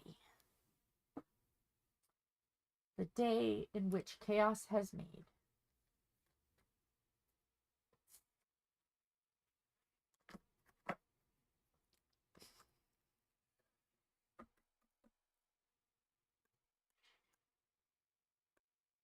Come on. Get out of there. Okay, then fine. Stay in there. There's a drill right there. Right there. There. Gotcha. No, now it's in the cap. Really, this one does not want to go on the board, but haha, you are. I mean like that. I mean like that. I mean like that. Oh no. I'm sorry. You know, for a long time I thought, oh, yeah, it'll be great to have a hysterectomy and then I won't have those time of the month. You still do. It's just not messy.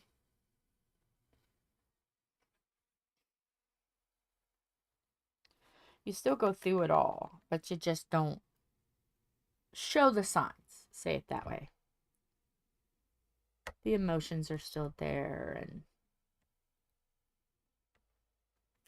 And then that's when chin hair begins.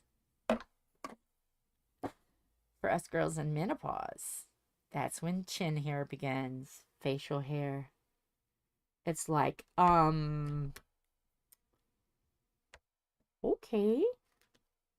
When did this get signed up for?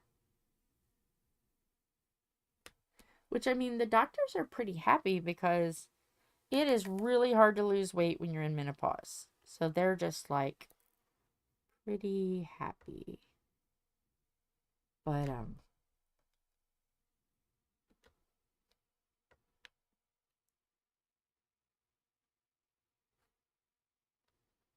I look at myself and I'm like, because 45 pounds is not a lot in the grand scheme of things when you've watched yourself lose weight. And I'm like, I know what I was that size. I was 140 pounds. And I look at what I got left and I'm like, okay. And I think a lot of it is the swelling. You know, because fibromyalgia loves to have you swell. That is one of its lovely stepsisters. Evil stepsisters. Swelling.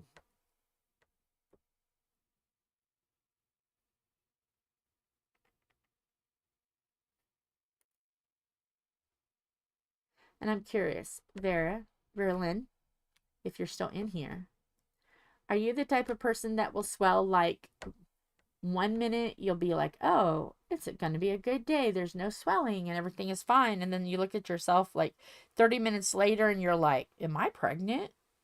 Because it looks like everything is swollen and you're like, wow. My stomach is bloated. My legs are bloated. Yeah. Ugh. I don't know if you do that, but I do that. And I'm like, no.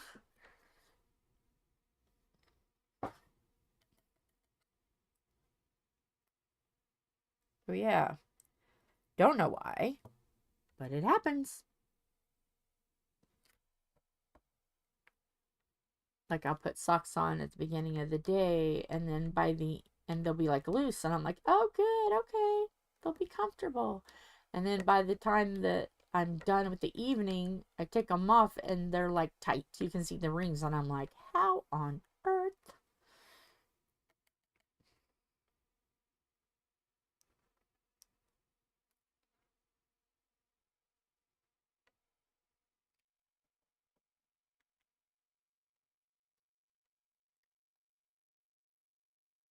Oh, are they? Oh, see, and that joint pain sucks. I will just say it. It sucks.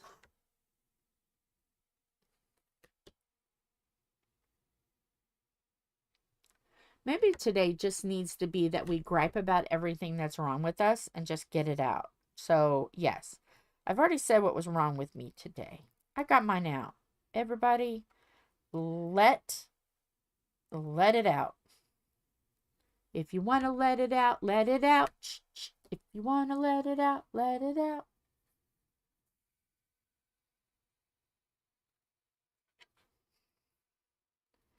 We'll just have a get it out. Just like a diamond painting primal scream.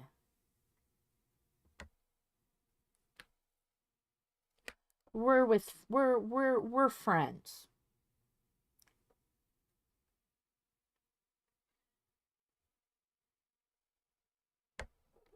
Just a roar. You know what, Lorna? You have every right to feel scared. You have a right to feel any emotion. And there's not an emotion that's wrong. And if someone tells you that there's an emotion that you shouldn't have, don't believe them. You are allowed to have, you're allowed. You're allowed to be mad, sad, angry, nervous, scared, disappointment. You're loud. What does everybody else think, girls? Chime in. She's allowed to have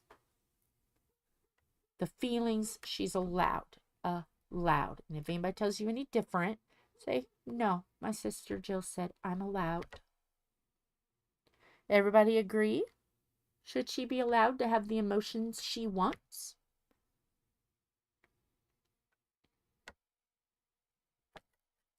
And you know what, Lorna? We're here if you want to talk about it. If you don't want to talk about it on video, you can definitely message me and we will talk it out. Yes. Yeah, you're allowed.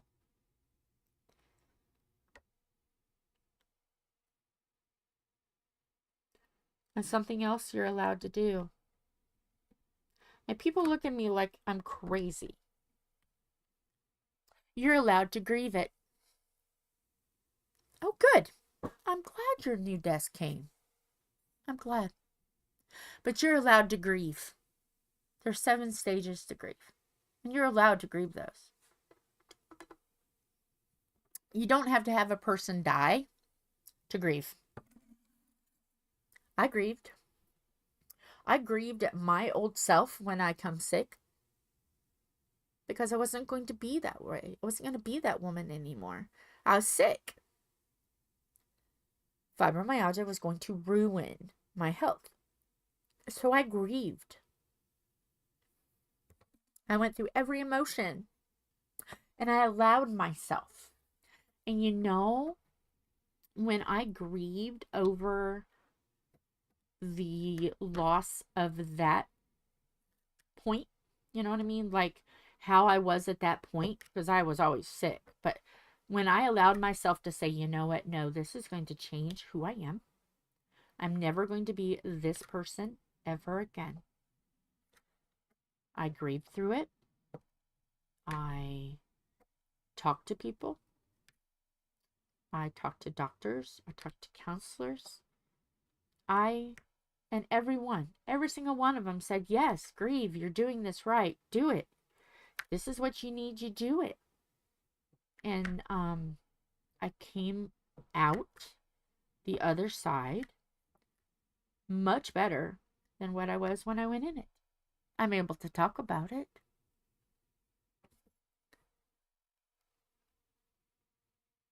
You're going to be awake. What are they removing? I know what they are removing, but where is it? I'm going to be vague because I don't want to say anything unless you say it first. About what it is. I'm just curious on where it is. And how big it is. On your cheek. Okay. Okay. Okay. All right. So it's more skin than organ. I'm tiptoeing very carefully.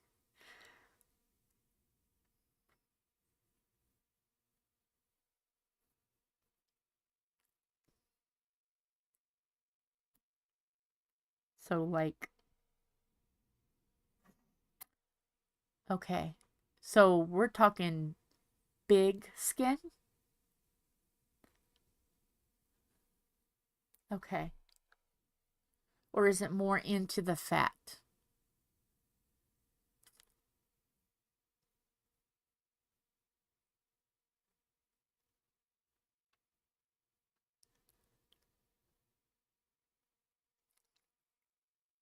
Because I'm familiar with this, the diagnosis. I'm familiar. You don't have as many people, 22 cases. Woohoo! Oh man, now that I know, it's gonna get sassy. Gonna get sassy up in here. What time tomorrow? are you going to have this done? Okay. So it's more like flesh than actual skin. It's not external, it's internal. Is that what you're trying to say? Okay. So that's 3 in the morning our time. Okay. Are you going to have your carer with you?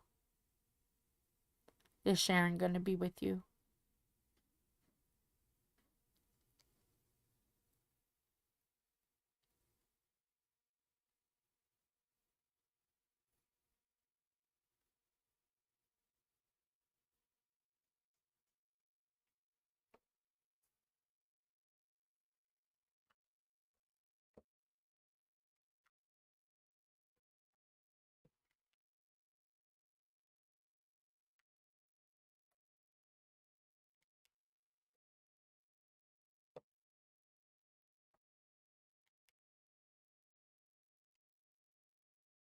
I just want, hopefully somebody's with you.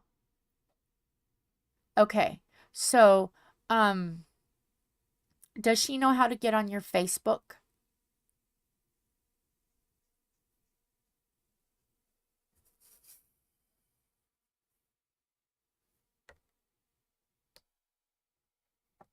Or is there any way she can contact one of us or email one of us?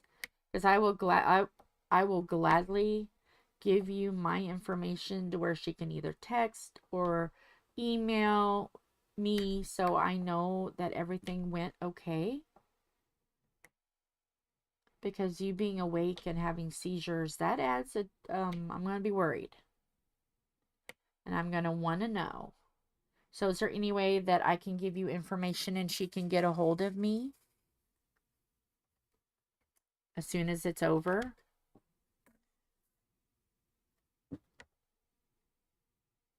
Or even you get a hold of me? Somebody get a hold of me?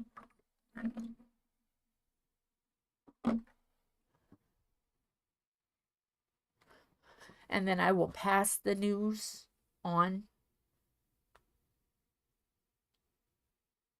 What is this color I was just on? F. Wow. Okay. You just seen a complete brain fart, folks.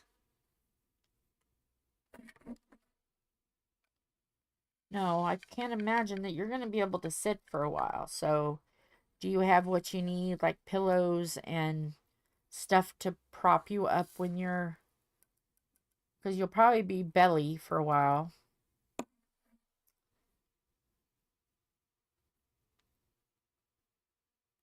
Okay. Awesome. Can you please have her message?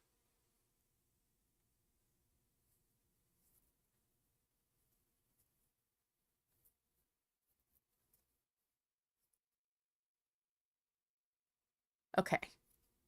Good. All right. I'm just checking on you. That's what sister does. Sister checks. That's just what I do. Okay. Because most likely I will be awake and waiting for that message. Okay. Hi, Shar. I love you, sweetheart. Thank you for taking such wonderful care of Lorna. You are a beautiful train wreck. And I appreciate you so much. And yes, any information you can give me when she's done would be great because I'm going to be worried. I'll be awake. It'll be 3 o'clock in the morning here, but I'll still be awake because I'll be waiting. Because we got to take care of our girl. We got to make sure she is golden.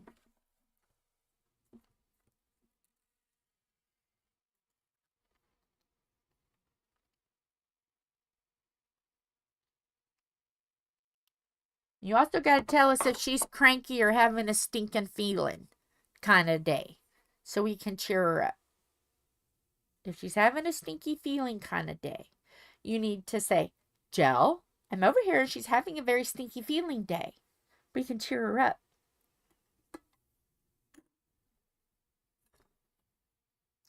I'll send her cat chaos and stuff. It'll be wonderful.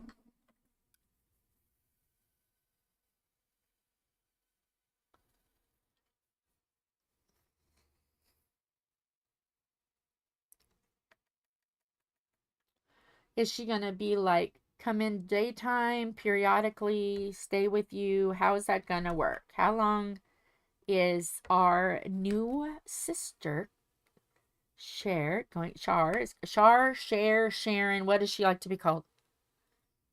What you like to be called, lady?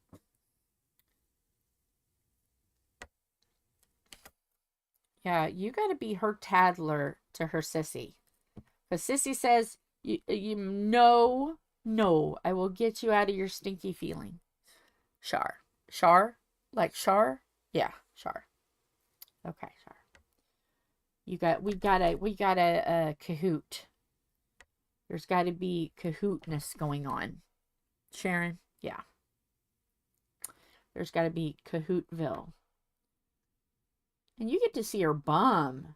Woohoo!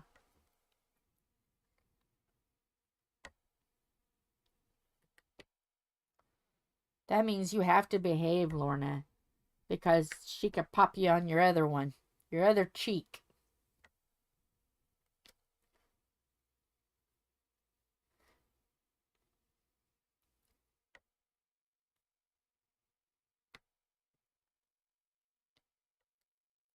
Oh man, that means you get to be cheeky. Oh man. She has a medical reason to be cheeky. Wow.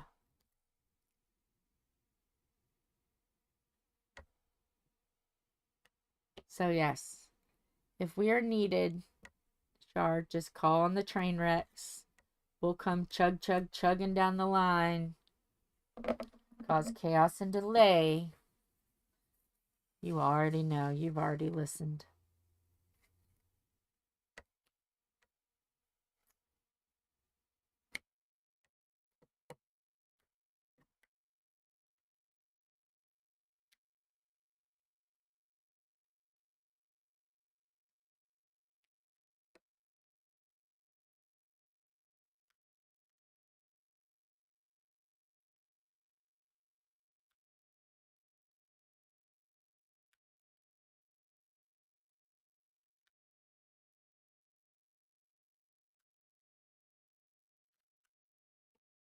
Yeah. Are you going to have anything extra done? I mean, any other, like, treatments? Or is it just remove it and they think it's good?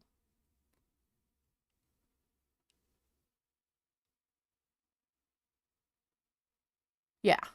Okay. All right.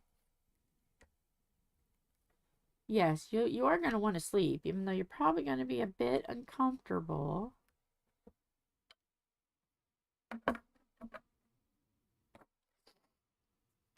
Oh yeah, Char.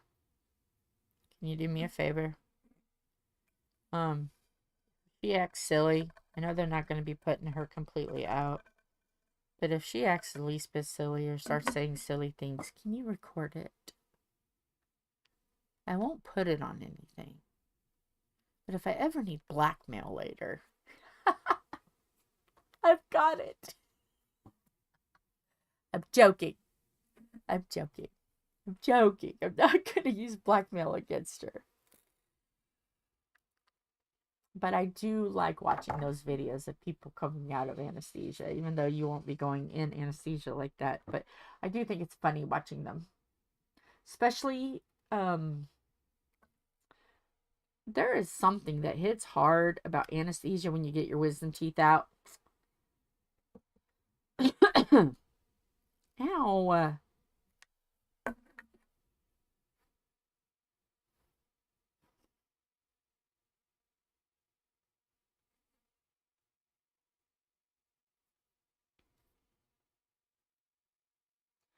That's weird.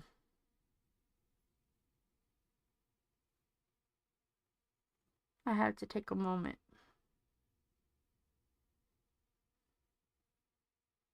I don't know if it's my lungs aching or if it's some pleurisy, but my nose started running and I got like a, you know, that feeling of bronchitis where things ache? Pardon me, I gotta blow my nose. Gotta get this stopped. I don't want to be sniffling the whole time. Sorry. I know, snot is gross. I know.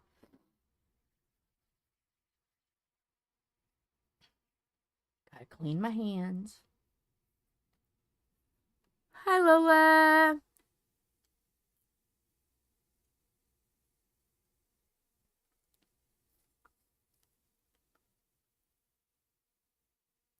Okay. So you move it tomorrow. And then next week they go back to do tests. Okay. I'm a nutter. I am. I am like extra large of nutter. Yeah. Oh. And see, now it's gone. It's almost like pleurisy, but you know, I was told that when I get colds and stuff that I need to wear my CPAP a lot because I can go into pneumonia and bronchitis and I'll have trouble breathing and stuff. And there's times that I'll get out of breath and stuff and it's like, you know, COVID lung is real, folks. It's real. And it sucks. Am I done with Z? Already, or 2. Oh my gosh, I thought that was a Z. I have a handwriting of a serial killer.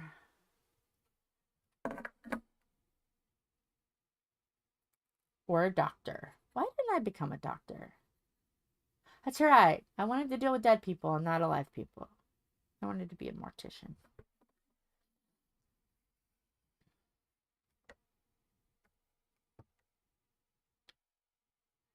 Yeah. You bag 'em, I stab 'em.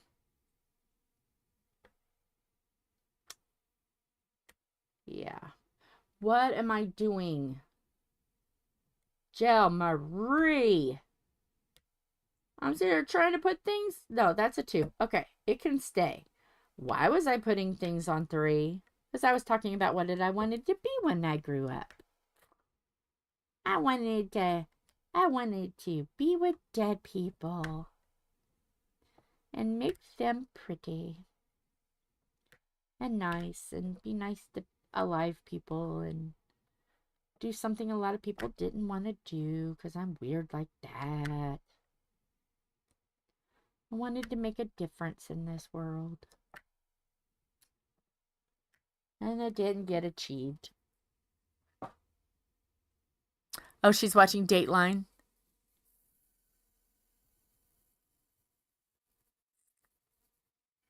Dateline. So, anything fun going on Dateline right now? Anything exciting? Fun? What do they say? Oh, it's fun, exciting. It grips you. Da, da, da, da. It's gripping. Is she being gripped right now? Oh my gosh, Jill.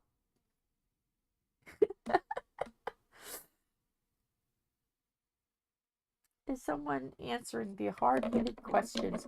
It's some of the stuff that people say, the newspaper people say, and it's like, really? My brain only thinks one way, people, and it's not.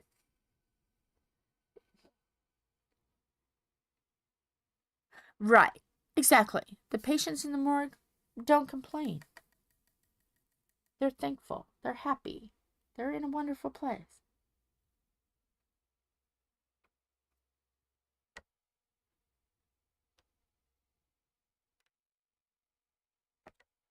And some people that I would have worked with would have had a smoking hot body.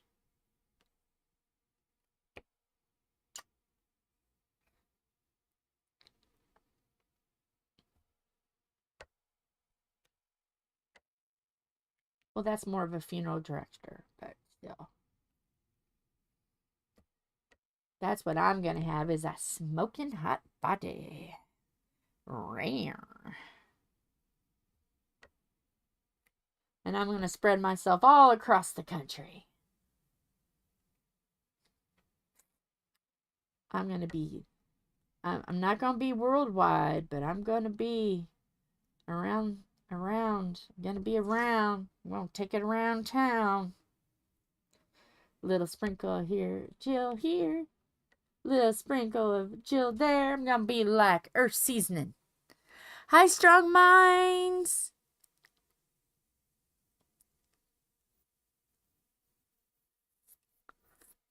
So the ones that have just come in, what are you guys working on? I'm nosy. I'd love to nose.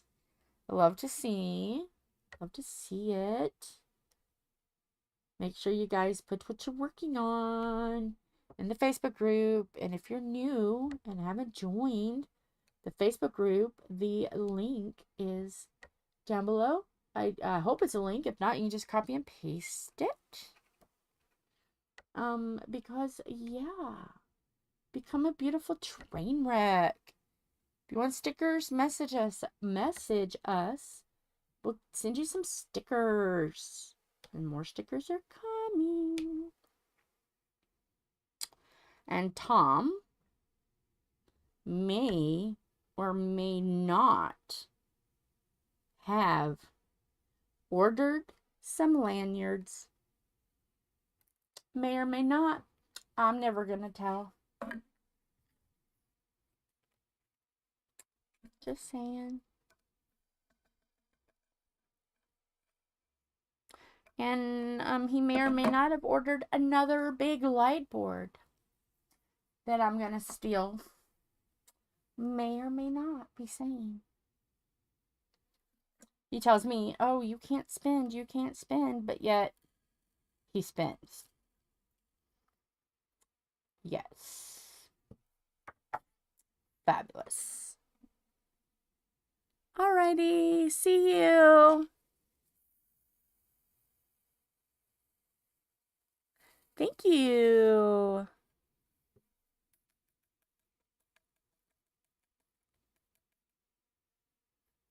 Yay, that's awesome. Now I can add you to the group chat so you can see chaos in action,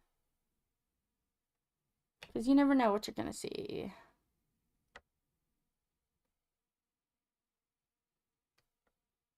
We are bound to talk about or show anything.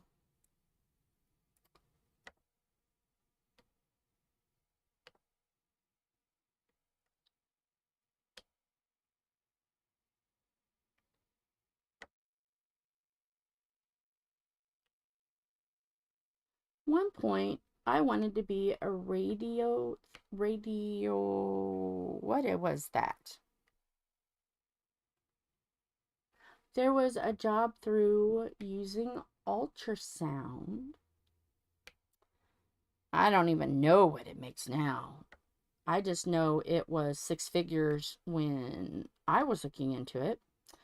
And all you do, yeah, I say this, but it's like, I'm going to make it sound like it's so easy. All you do, which is dangerous, but what you do is you give a shot into the back of the head to go into the brain. All you do is give a shot and you do the ultrasound. 6 figures, 1 shot, and a scanny scan.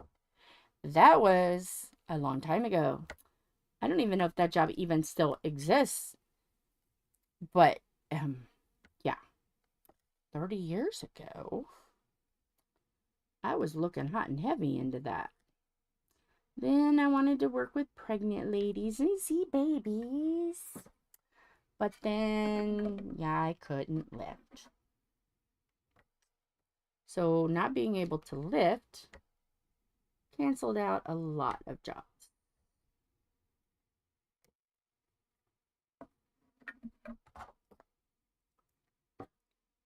Oh my gosh. Do you feel better?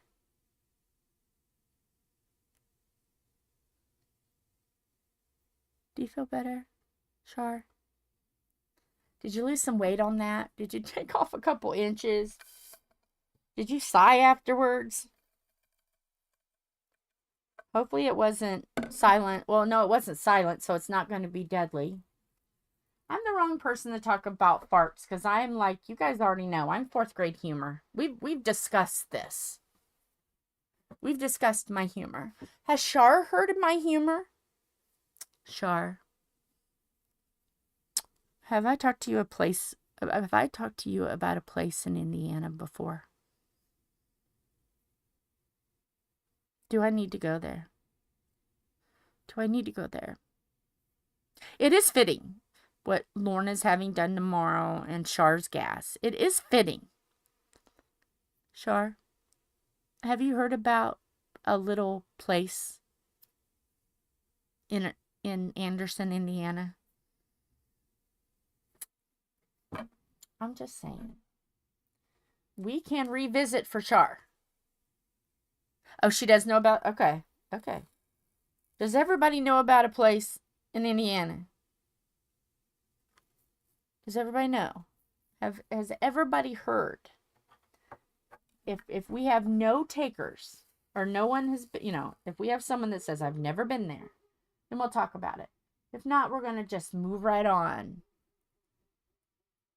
But I just want to make sure that since we're doing 4th grade humor, that everybody is familiar with Anderson, Indiana, and its general store. Are we good? Everybody good? You don't know? Oh, Lola. Girlfriend, first of all, take yourself a big old drink. I'm going to take a drink too. Everybody take a drink moment. Pause. Drink moment. Everybody take a drink.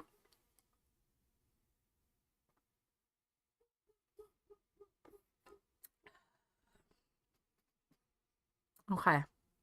Everybody got their sips of drink down?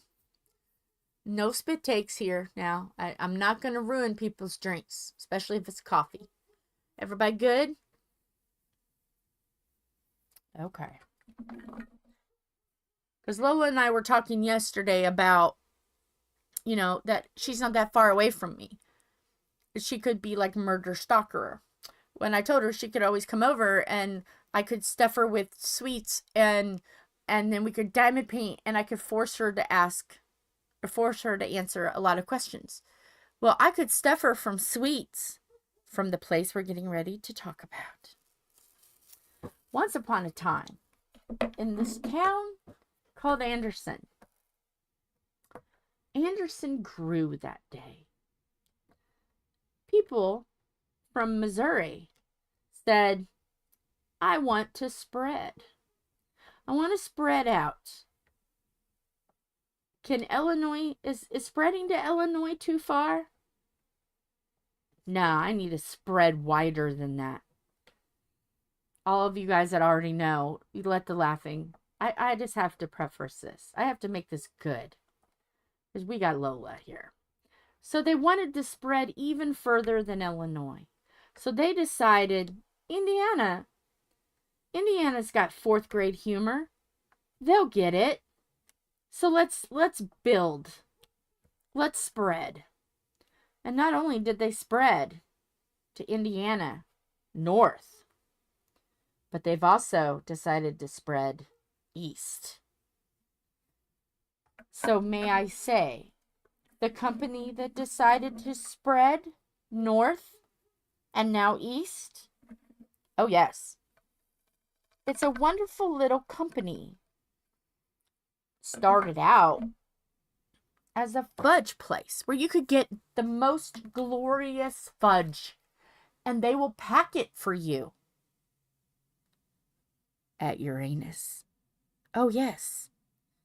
There is a little fudge packing store and general store, an ice cream shop at Uranus. Oh yes, Uranus, Indiana, and Anderson. You want some fudge? Come get your fudge packed at Uranus. You want some candy? They've got truffles.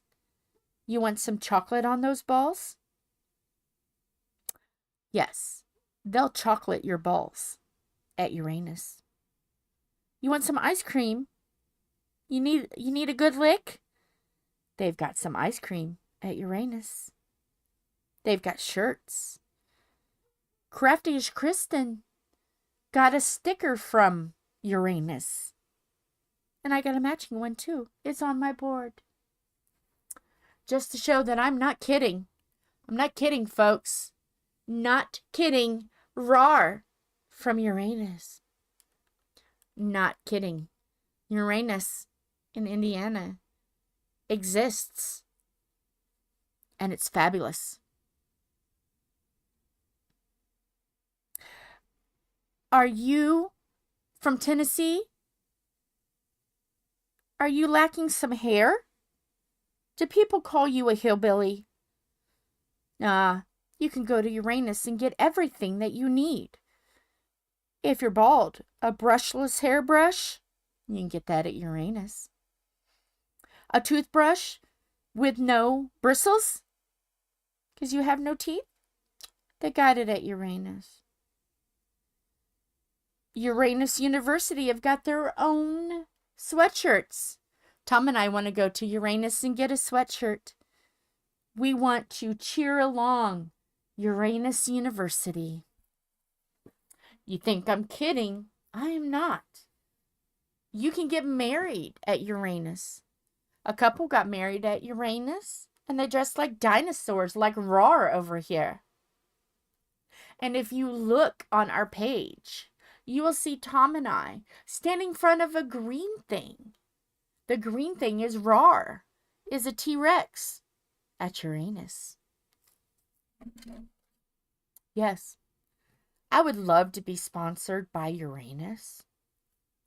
Maybe I can get a sponsorship deal if I tell them I plug them all the time. And look at this video. Look at all these videos where I'm giving you free advertisement. Can you just send a sister like some postcards so I can send them my peeps? I don't need much. Can you just give me like a promotion so I can do something nice for all the peeps? From Uranus. Would you like to get something from Uranus? I think it would be awesome. And just think how far Uranus has spread. From Missouri all the way to Indiana. That's a lot of spreading for Uranus. See why I had to set up the joke. So, Shar, I'm glad you are enjoying hearing about Uranus. And I hope the next few days you sit there and while you're looking at Lorna's butt cheeks, you think about Indiana and wonderful and lovely, amazing Anderson. And this is the cherry on top of Uranus. Do you know what exit you have to take off the interstate to get to Uranus? Do you know that you have to take an interstate to get to Uranus? You thought it was a spaceship. Oh, no. It's an interstate. And you know what interstate it is? Oh, no, it's not I-70 or I-65 or even 465. Oh, no. To get to Uranus, you take I-69, baby. I-69. Look it up in a map. I'm not lying. I-69 to Anderson, Indiana. And then you find Uranus Fudge Packing Company. So we want to go in the summer so we can have a good lick of the ice cream at Uranus. I-69. Yes, I-69. You do. So yes, I am not making this up, folks. And I am not trying to be dirty or perverted. I'm not. This is real. This is real. And you know, what we have discovered about the new Uranus that's coming in Anderson, it's going to have something special that the other two doesn't. Do you know that you're going to be able to get gas at Uranus? Yes, they're going to have a gas station at Uranus. Yes. Can you believe it? It's going to be amazing. So yes, I'm hoping to take a video. I'm going to say, hey, may I take a video? Because I have some beautiful train wrecks, especially those that are from over the pond and out of the borders of America, that would love to see you guys. Would love to hear the calls from the wild. Can we pack your fudge today?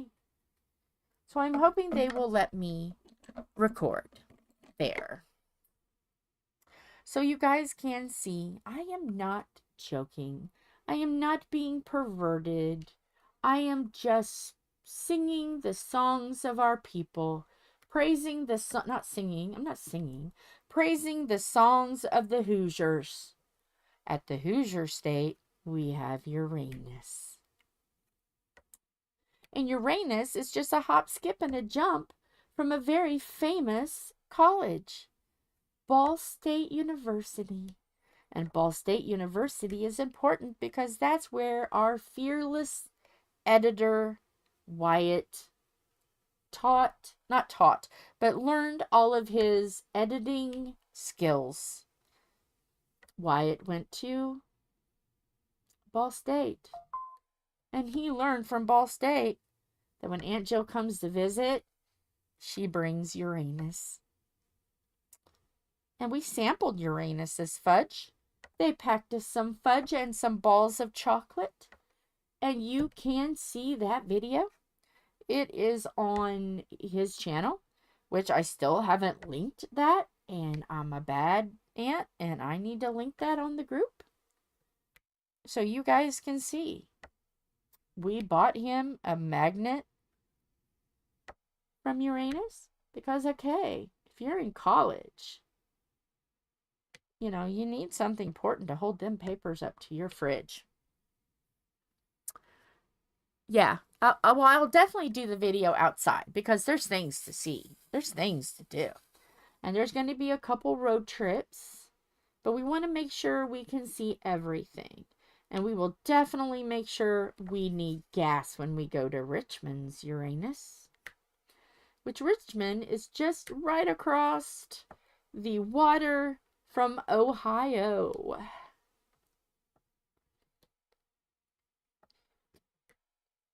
So yeah, it's going to be fabulous. Yes, field trip to Uranus.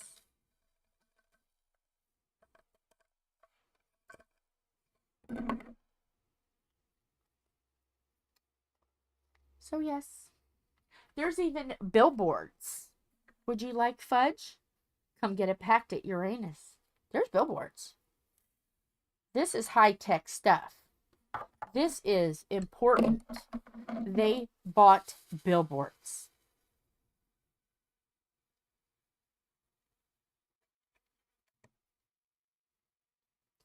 I think there's even one billboard that says, how does it go?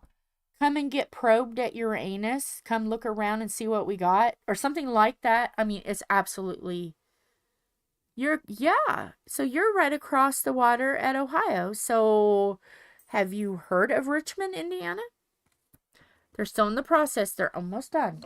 Richmond, Indiana.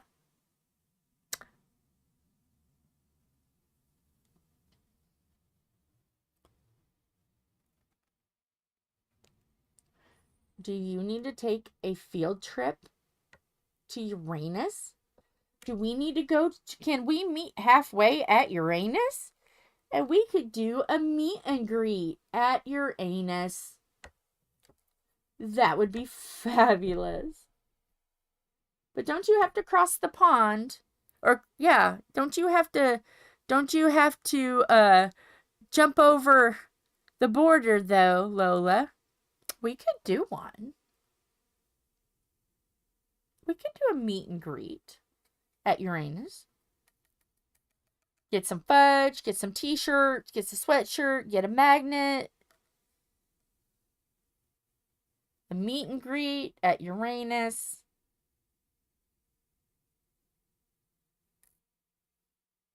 I think it'd be fun. It'd be something you'd never forget. I met these crazy train wrecks at Uranus.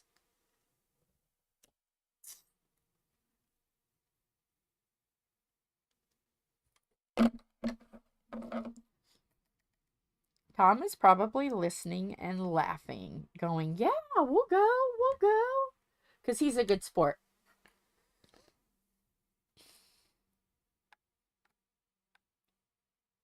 So, yeah. I wish we had more beautiful train wrecks closer. We could do a meet and greet at Uranus.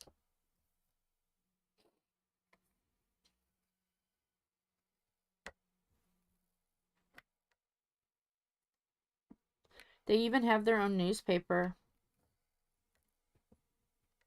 Uranus News. It's fabulous. Wonder if Editor still has his newspaper. We gave him a newspaper.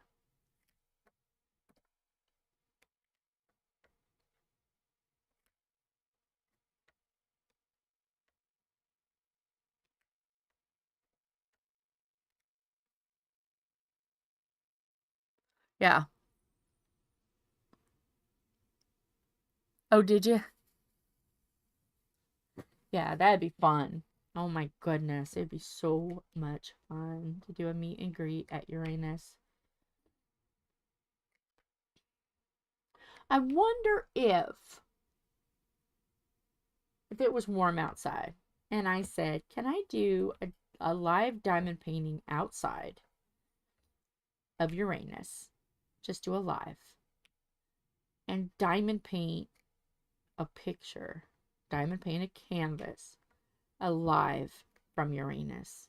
I wonder if they'd let me. It would be outside. And I would give them free advertisement. Free promotion. They wouldn't even have to pay me or give me anything. It would just be free for my love of Uranus. I wonder if they'd let me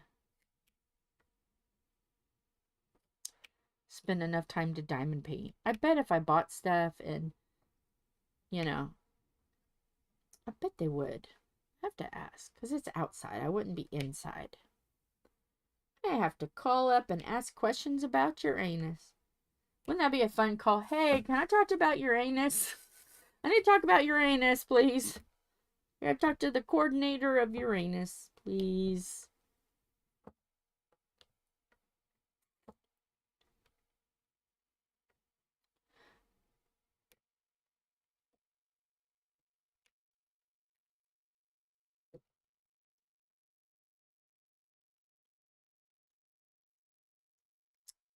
Yes.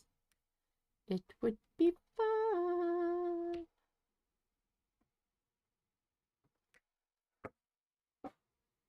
Yeah.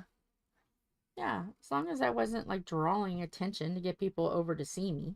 But I was just quietly diamond painting, like, oh, okay, guys, like I usually do, just talk to you guys. And I would have to definitely bring a setup, though.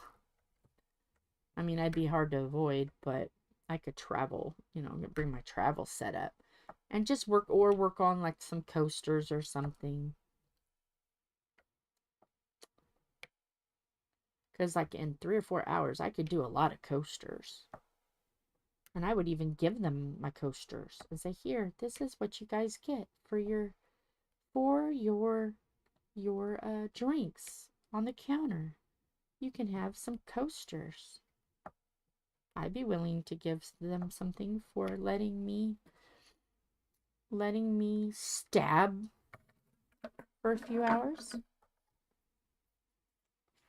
I mean, what would be the difference between someone just sitting while somebody is in the store just sitting outside in the sun knitting? You know, there's no difference. It's just I have a setup.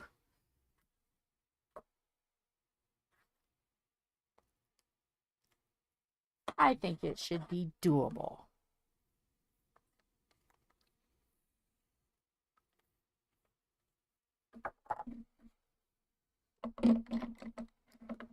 Okay, take your meds. Oh no, you can't freeze. No freezing allowed, Lola. Lola's computer or Lola, whatever she's on. Lola's technology. No. Aunt Jill says no. The conductor of this crazy train says behave or I'm going to put you in the caboose.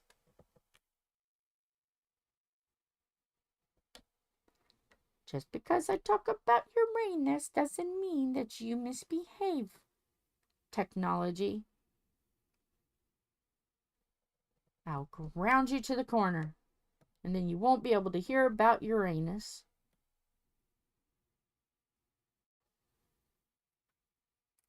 Maybe that'll do it. I told it was naughty. Now, hopefully, the internet works.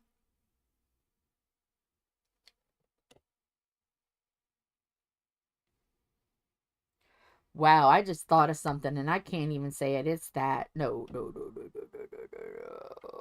I would love to say it though, but no.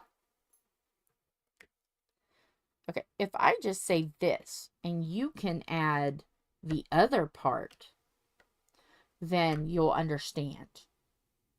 I just thought, oh, I'll punish you. And then you add the other part, and then you'll see why it's inappropriate to say.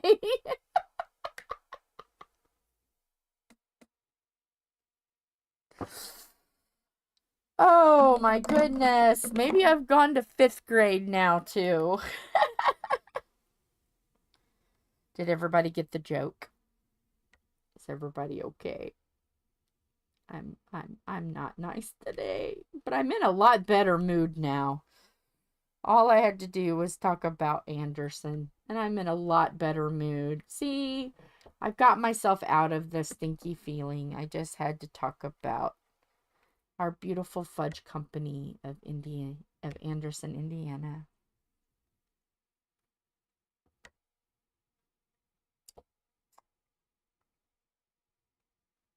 Doesn't take much to make me happy.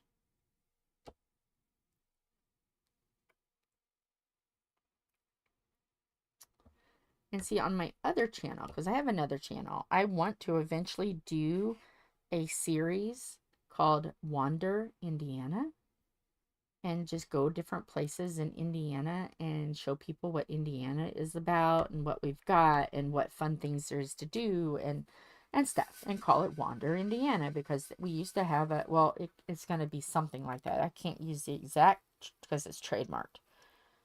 Or it'll probably be let's walk around Indiana, or let's explore Indiana, or something like that. I got to come up with it and just go to different places in Indiana. But I definitely have to do a 2-part series. Let's wander Uranus.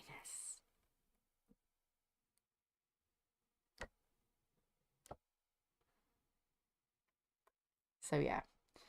But I want to do go to all the covered bridges and stuff, because there's like people that can't get out, you know, that may want to see places, or people that are not from America that may want to see where we live, you know, what's going on in Indiana, what's doing. So yeah, we want to eventually do that, but I got to get a setup that travels well. So yeah, got to get different things.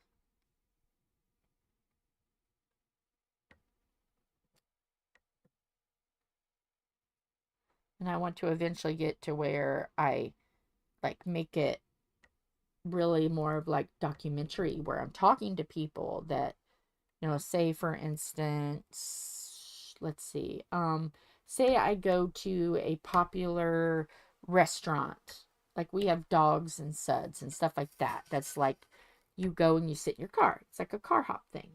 I would want to talk to the owner of the restaurant, you know, and kind of make it like a documentary and learn about, oh, how did this place open? And so I want to make it interesting, not just, oh, visit here, look around, leave. I really want to make it like a documentary. So yeah, and I've been having this in my mind since 2016. It's just doing it, getting what I need to do it, getting the technology, getting everything. So yeah, um, yeah, it'll eventually happen. So you'll see your girl diamond painting in one, and then you'll see her acting cuckoo crazy for Cocoa Puffs in another. I think it'll be fun.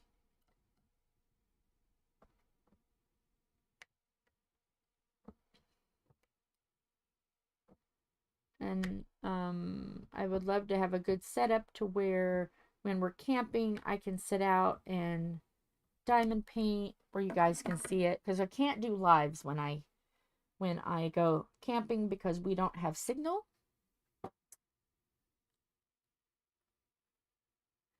Aw, of course, Shar. Of course. Um, you know, she's a very sweet person, and she brings so much joy to this stream and this community, um and she's loved so much. And she's even loved at my nephew's channel, Wyatt Wall Street. He loves and adores her too, and was so sad about yesterday. Um, he messaged her and stuff, and he was even thinking, did I push this character, this improv too far? Should I even do this again? So, yeah. And I'm like, no, no, no, it's okay. It's okay. So, I didn't want to tell him everything until today, which I'm going to tell him so he's aware of what's going on. But, because he really does love Lorna too. She's a lovable person. And I'm so thankful for you. And I will be eternally thankful because you're there for our sister. And now you're a sister, Shar. We've adopted you. But I want to know, are you a big sister or a little sister? Because I am 48, will be 49 in April. So are you a big sister or a little sister? Because we've already taken you. You are hogtied, strapped into the caboose, duct taped. We have taken you, darling. You are now ours. Prepare for the chaos. Oh, okay. So you're 51. Okay. You know, Tom will be 50 February 22nd. Yes. Okay. So you're a big sister. Okay. I'll take another big sister. See, you're gonna walk out of Lorna's house with a bunch of sisters. So sister power. Sisters chugga chugga unite. And some brothers too. You're gonna have some brothers too. We've got some guys that visit the train wrecks too. I feel sorry for you though, because if you were just like a year younger, you would be like twins with Tom. Just mama held one of you later than the other. And that's scary. be that close to the top. I have to, but you? But you have a year. You're okay. You're safe. You got a whole year on him.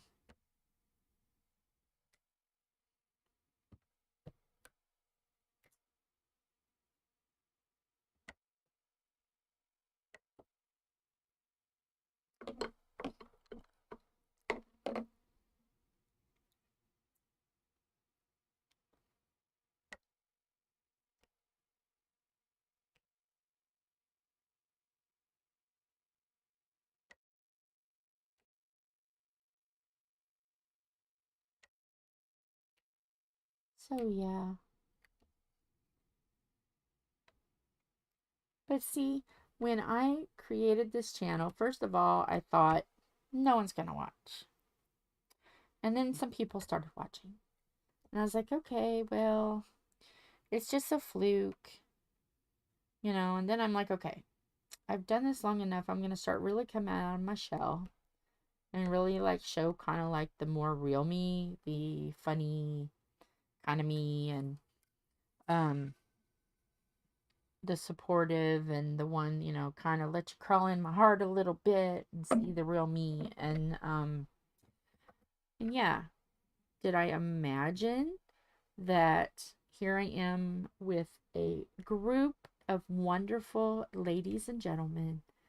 I have a group, I have a chat, I have faithful, beautiful train wrecks, and I have a family, and I have brothers and sisters, and I have found people that I love and respect. And who knew that just stabbing these little diamonds was going to give me more family? Now, nobody cry. We're here for chaos and hilarity. And then who knew that I would meet a carer to someone, to a sister that I love dearly, that has such a genuine, loving heart that I could kidnap and we could make a beautiful train wreck. This day turned out fabulous. And I could talk about Uranus, which cheers me up. Bonus win. Party.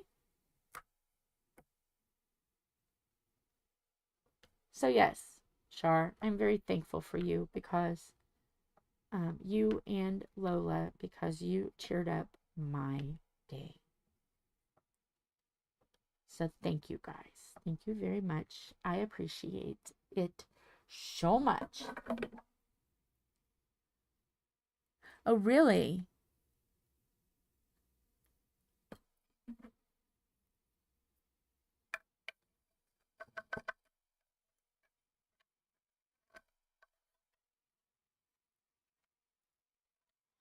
My brother was born at that time. There was hospital time, which was like an hour difference. My brother was born August 10th at 11:25 our time. It was 12:45. No, 12. He's 20. He's 47. 12:47 hospital time, which would have made his birth August 11th. But he was born Indiana time, which made him legally August 10th at 11:47. I was born April 4th. They did not have hospital time there at the time. So I was technically only 1 day. Can anybody guess the time I was born? I was supposed to be born March 22nd. Can anybody guess the time I was born?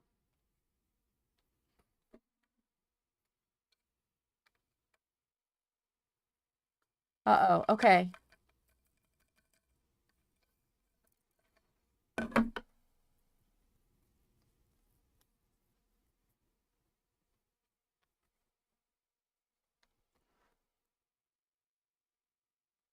Any guesses? Guesses? Guesses? 220? No, not 220.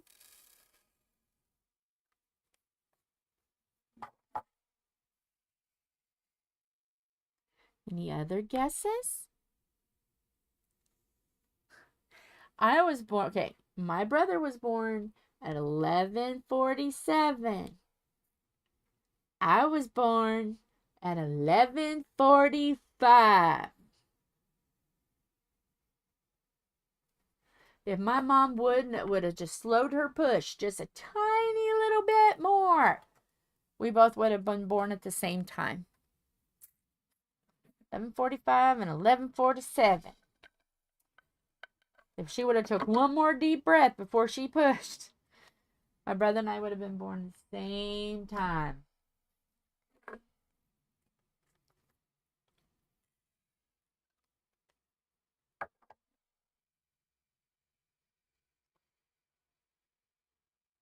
But since there was no hospital time, I didn't get a fourth and a fifth. So the running joke is, since my brother was like, oh, I was born 2 different times, August 10th and 11th, blah, blah, blah. Well, then it was like, oh, he gets to celebrate 2 days. And then I came along and it was like, oh, no, we only be 1. He goes, but I want 2. And then eventually it got to 2 days and 3 days and 4 days and 5 days and 6 days. So now we just celebrate a whole dang week. So my brother gets a week. And then I'm like, oh, I get a week. If he gets a week, I get a week. Dang. So now we celebrate a week. We have week birthdays. Because it's more fun like that. We'll call each other happy birthday. Week. Weeks began. So yeah. Happy birthday week.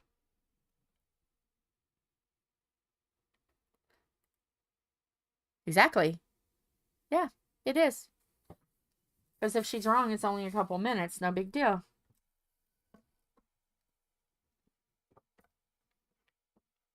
So yeah. That's what's... And there is a picture that says April 5th. Because they were just like, it hadn't been long since they gave up on the hospital time thing. So I don't know if a nurse was just so used to it being hospital time that she just put the 5th. But there's a picture of me where it says April 5th, and I'm like, no, I'm April 4th. I could have been born April 1st. My great-grandma was born April 1st. Well, Mom had gone to the doctor, and the doctor said, well, if you do not have this baby by April, we're going to induce you. Well, she went to the doctor, and the doctor said on April 1st, and the doctor said, you can have her now. And she goes, well, I don't want her to get made fun of. She didn't want me to get made fun of. Remember that. So she goes, let me just wait until Monday. And if she doesn't come Monday, which would have been the 5th, we'll deliver. So Sunday the 4th, in the evening around 6 o'clock, Mom started going into labor. She started feeling the beginnings. By the time my dad got my mom to the hospital, I was coming. There was no time for medicine. There was no time for nothing. I was on my way. So Mom didn't get anything for me. I don't think there was time.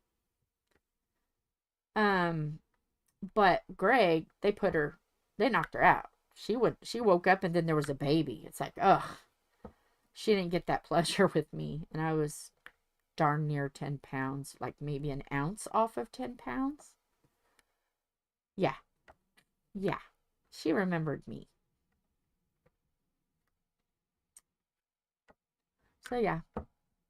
Greg and I, my brother and I, we have some connections. We're born around the same time in the evening, and we're 5 years apart.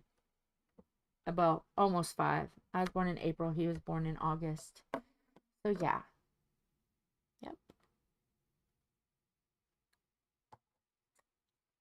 So yeah, my brother and I, we've got some We had some bond. It's nice to have some bond. So, and it's nice to see Wyatt and Philip have that too. Oh, oh no. Is she getting upset?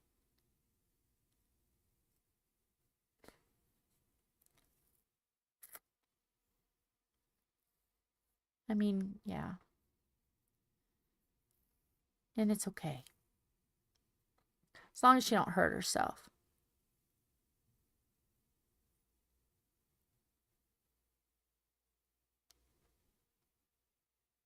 Yeah. It's okay. And she's got every right to, and that's what's so weird is, not really weird, but that's what, and it's not really funny. It's just anything. Anything. You can grieve over losing a finger. Anything that changes your life.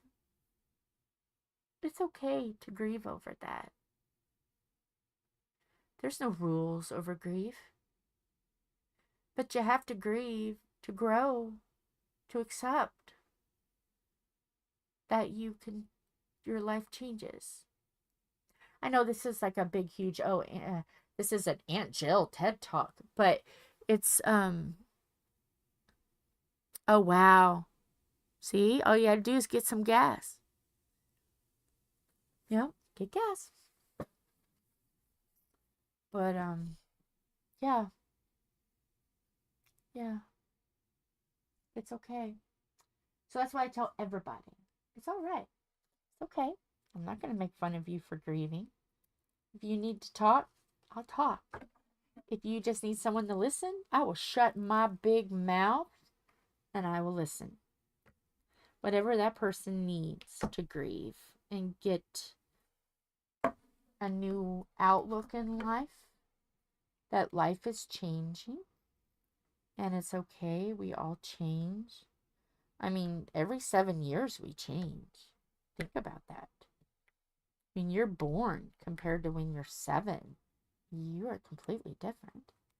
And you're completely different between 7 and 14. 14 and 21. Everything changes. And it's like every 7 years, it's always been for me, every 7 years, there's been a big, huge life change. And, you get through it. Yeah, you get through it. And you find people that love and accept you to help you. Really? Okay. I was wondering.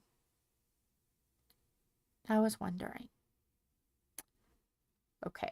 I'm going to tell you, I'm going to ask you, because I don't want to ask her.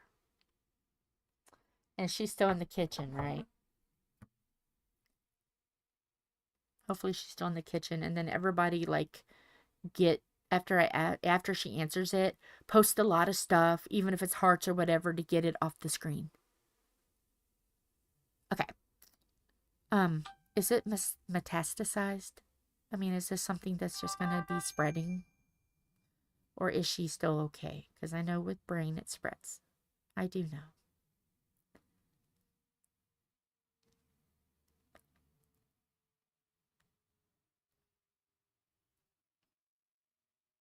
Because that's my worry, is that it's... Because I know that it can go to the lungs and the kidneys. Okay. All right. Yeah. Okay. All right. Everybody post stuff. Post stuff. Hearts and hugs and everything. Get that off of the screen so when she comes back, she don't see it. Come on, guys. Post, post, post, post. Post, post, post. Yeah. Yeah. I just don't want her to see that it's going to spread. I just get that off. Everything else is fine. I just don't want her to see that it's going to spread. That's just because I just am sensitive about that. So everybody post stuff. Everybody post stuff. La, la, la. Post, post, post. Until you don't see it on your screen. We're giving love to... Love, love, love. Hearts love to Lorna. Love, love, love. Yeah. Because, yeah.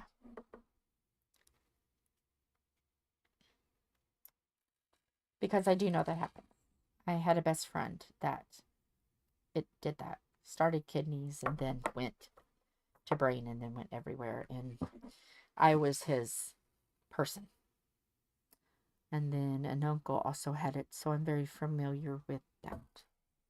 And that was my first thought. But okay.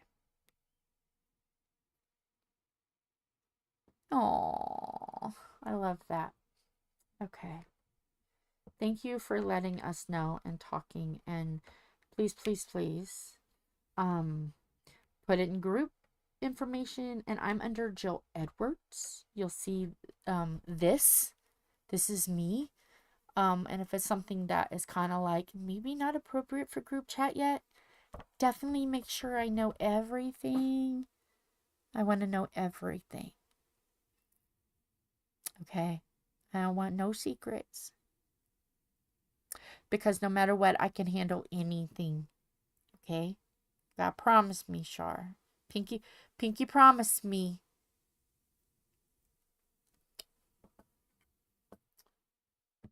Because I know there's going to be some things that are not appropriate for everyone in group chat to know, that only like maybe the Trainwreck sisters need to know.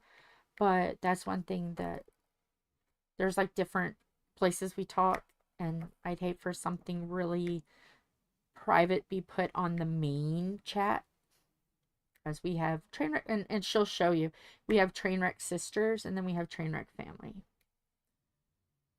Oh, you don't do Facebook?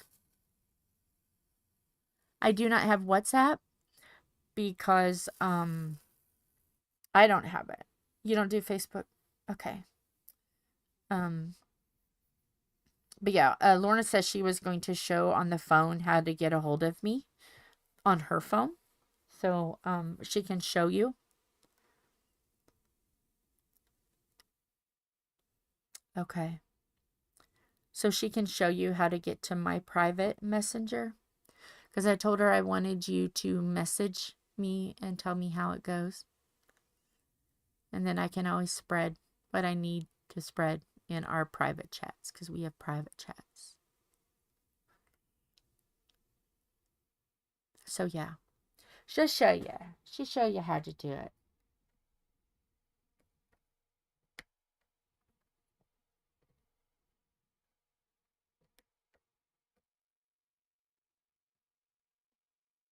And then if need be, I can always give you my email. I can give you my phone and you can text me. So whatever.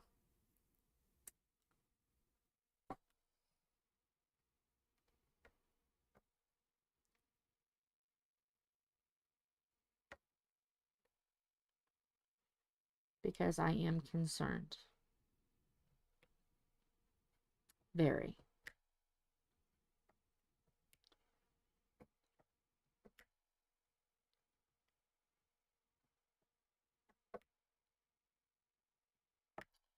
And I will be up waiting to hear. Yeah. She'll show you. Because I will be waiting up to hear. Because it'll probably, by the time everything is done, she says 8, which is 3 o'clock. So usually takes like an hour maybe. So that's 4. So yeah, I'll Tom wakes me up at 6. So that's 11. So, and by 11, we'll definitely know what's going on. She'll definitely be done. So yeah, I'll be around. I'll be around town, Char.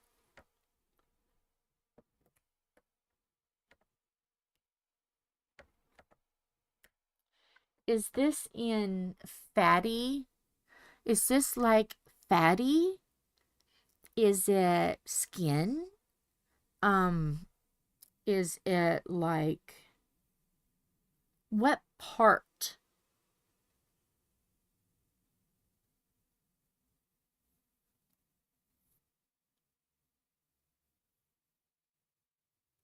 Is it like rectal? This is what I'm just curious on where it is.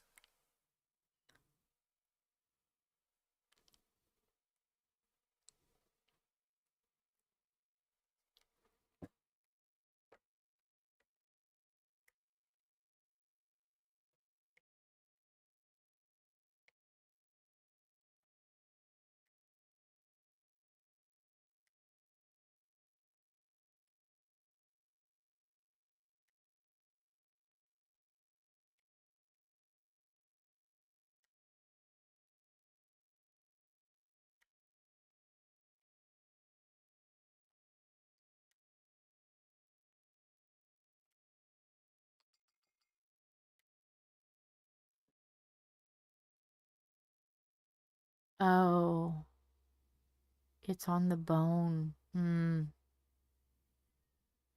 So, have they checked for the L word? I don't know if I can say that on YouTube. Luke? Emia. Just put those two together. Have they tested for that?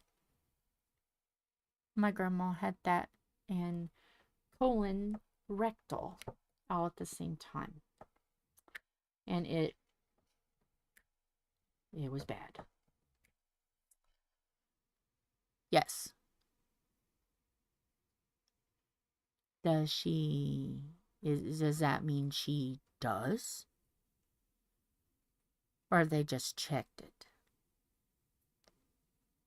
Because that puts a whole different thing in perspective.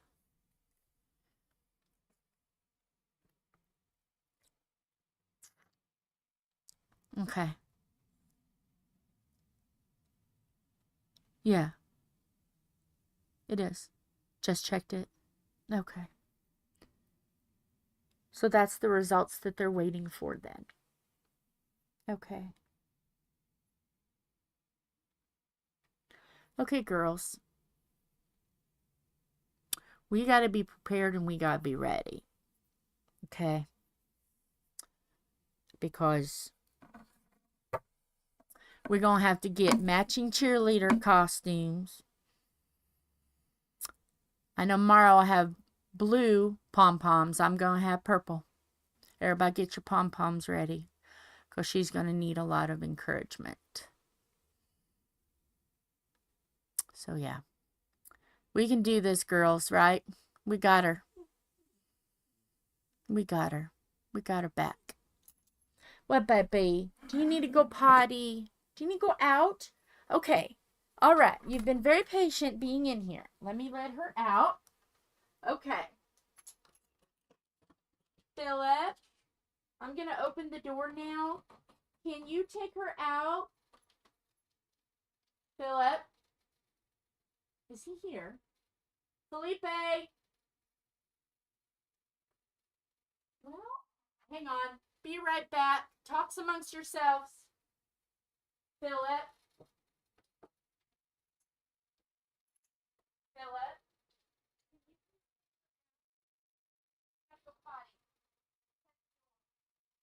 Thank you. Because I'm still on live. Go see Philip. Go see Philip. Go get him. Go get Philip. Go get Philip. He's going to take you to potty. Okay, sorry. Philip was asleep. I had to wake him up. Yeah. Yeah, how about them fires? Oh my goodness. Yes, we got to get that off the screen. Off the screen. Those fires are unreal. Unreal. Unreal. California is just not getting a break. Not getting a break. It's just horrible. Did they say what is causing the fires? Try to get all that off the screen. Okay. Off the screen. We'll talk about the fires. Yeah. And it's at Palisades. Yeah, it's scary. Because usually, like, fires are, they find out it's, like, electrical related. I don't know how many times, like, they're saying, oh, it sparks from this or something about the electrical. So, I don't know. I know it's at Palisades, though. They have warnings to tell people not to have fires or not to light anything or anything like that. So, but I mean, the last one was the last one caused by somebody? Wasn't it like a arson that went out of whack? Am I remembering that right?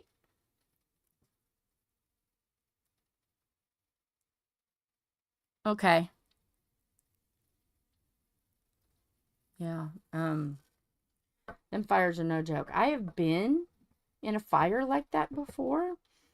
Um, I was in Girl Scouts and I was in Boy Scouts. And I know what you're thinking, Jill, you're a girl. How are you in Boy Scouts?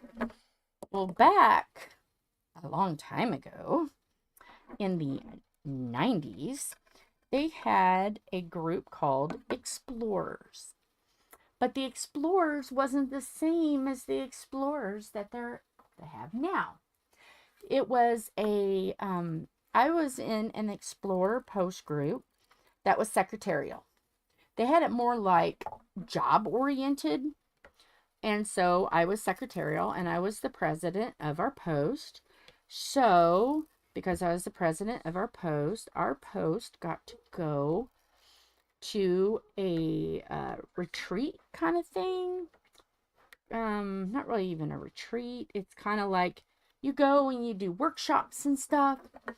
So we got to go and I got to speak. We went to California. Okay.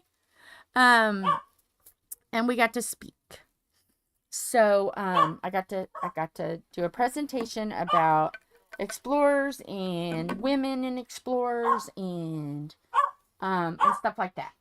And because most of them were guys, you know, and because we were a rare post. So so I got to speak about girls, women, and explorers. So we took a bus, us and then another group from Indiana. It was a bunch of guys and they were doing engineering. So we went together and we got there and it was eventful, let me tell you.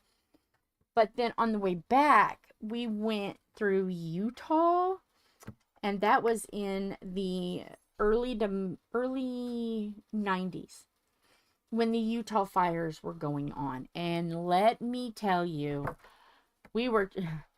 there was animals running across the street and then they would run back because there was fire on both sides of us. And it was ahead of us and then it was just starting to get to where we were, but we were trapped. We really couldn't go anywhere because up ahead they hadn't cleared the fire. It was scary. They hadn't cleared the fire. They closed the interstate up ahead and they had to clear it. Well, we're stuck back here and it's coming towards us and all these animals are, so we're like shooing the animals to the middle of the road just to try to keep them from, you know, especially like the bunnies and all that. We were trying to keep them in the middle of the road. So finally they just trusted. They had to trust humans. So they just trusted us and we were giving them food and water and whatever we had.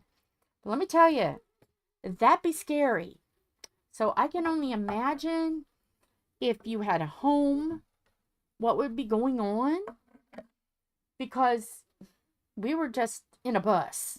We didn't have anything, you know, we weren't in major danger, but there was fire, there was embers around us and it could have went up.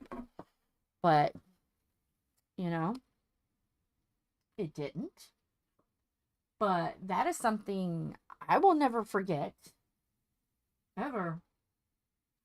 Because you have these love for these animals and they don't, I mean, they understand, but they don't understand.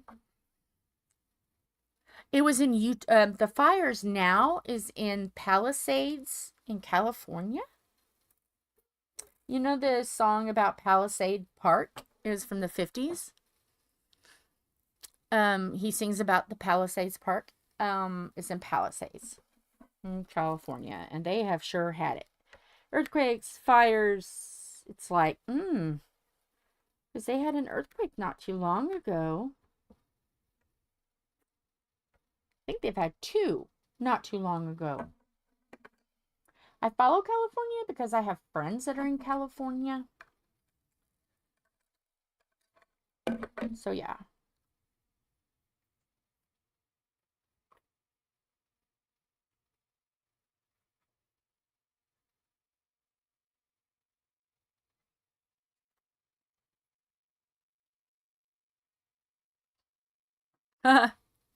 Well, where we, where my ex-in-laws used to live, there was a tree farm, and there was a fire there that became a field fire, and everybody just went out and just anything you had, you beat the ground with it. Brooms, anything. Sacks, fabric, towels. If you had it, your feet, you stomped on it with shoes. I mean, anything you had to save the tree farm, literally.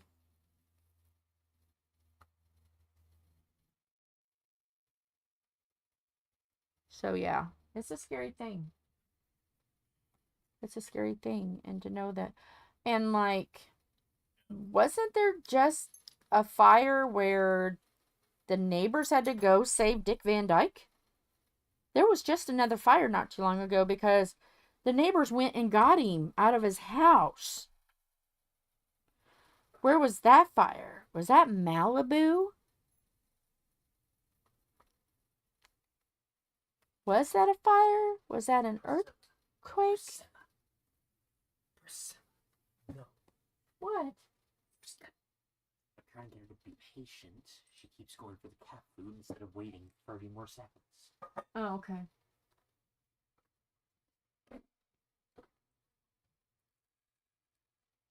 So yeah.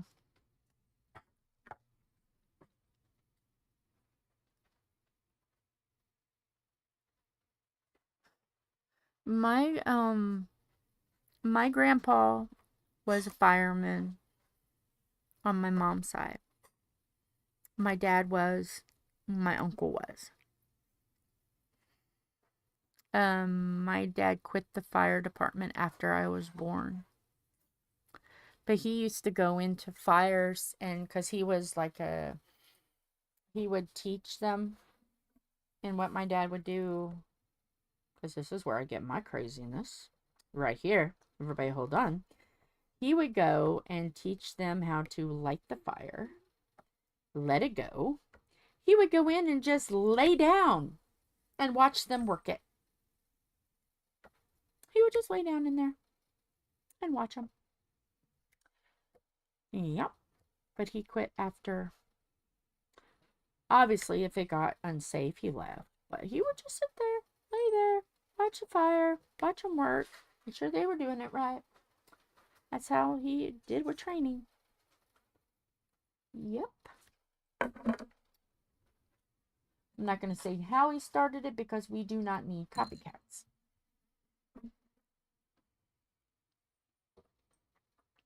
So yeah.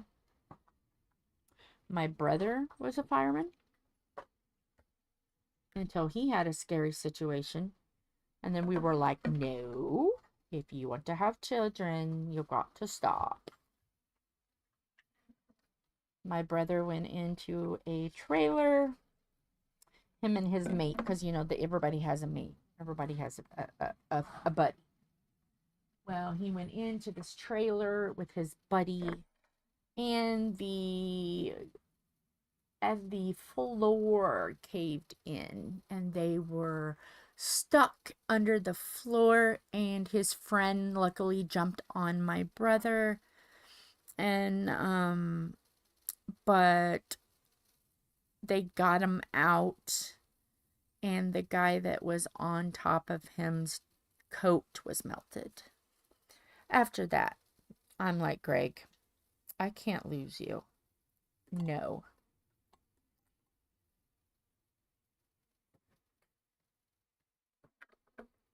Yeah. So we kind of convinced him that, you know, hey, you're just married. No, you just got this wife. We want you to have kids. We want you to have some responsibilities. And we want you here. So no, you're grounded. So he got the grounding. Sorry, I lost the bottle. So he got an ultimate grounding.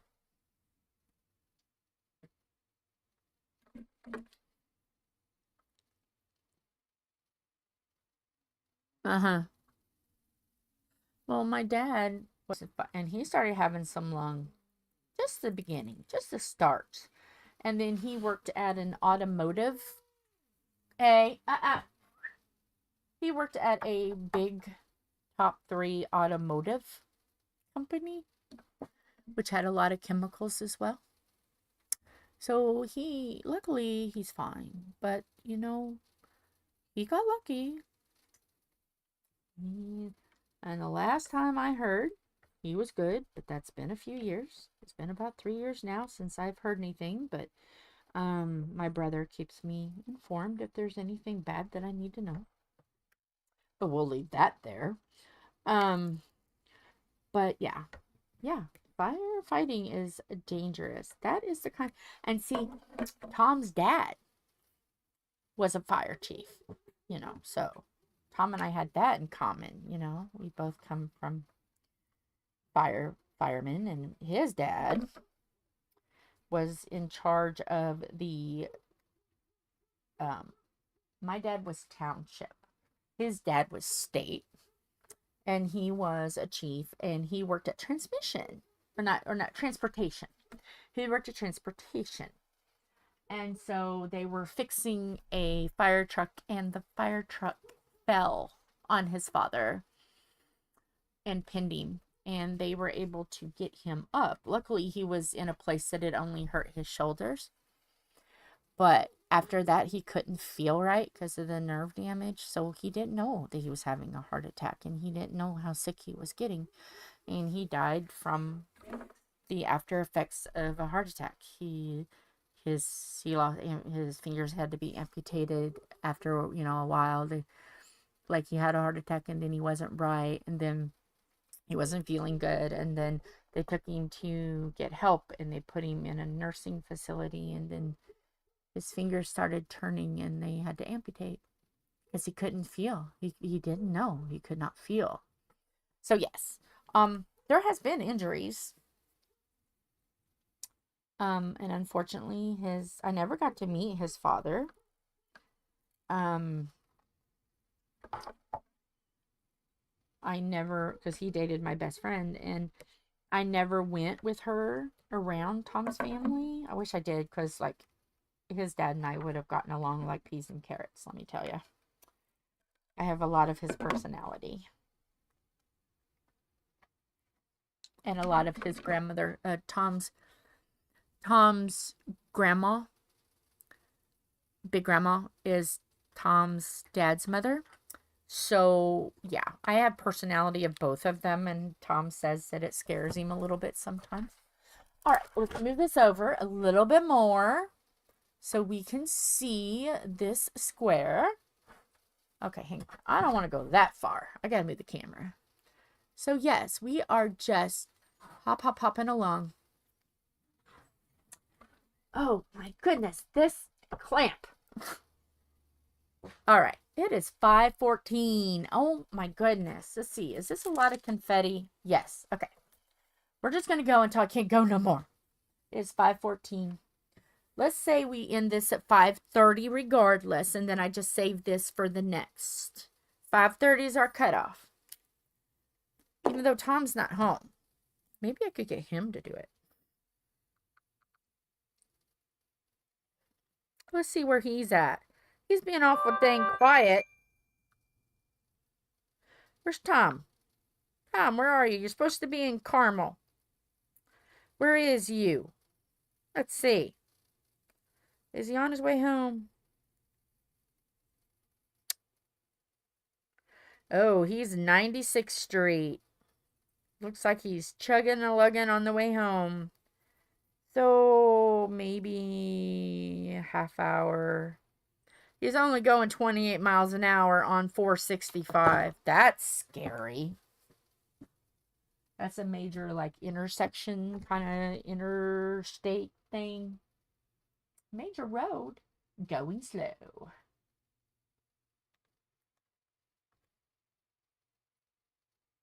Okay. Let's do this color and get this one out of the way. Maybe we can use it all. I can get rid of that. Do some X. But yeah. And Tom has his dad's badge tattooed to his arm. So he carries his father everywhere he goes. And then when we were married, I had his wedding ring on my bouquet. So his father walked me down the imaginary aisle. Because, like, the way the house was, no one could, and it was my second marriage. I didn't need anybody to walk me. And I was in the middle of freaking C19. So, yeah. We were still on, you can only have like 15 people.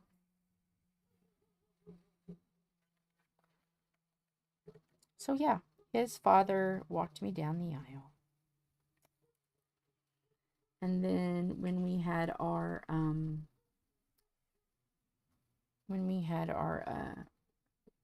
hand fasting ceremony, I had a little sign and we put some sunflowers for everybody that couldn't be there. So yeah, we included. But so yeah, I wish I would have had a chance to meet his dad. I wish my friend would have said, "Hey, come on over with me," because I would have went over there. I've known him forever.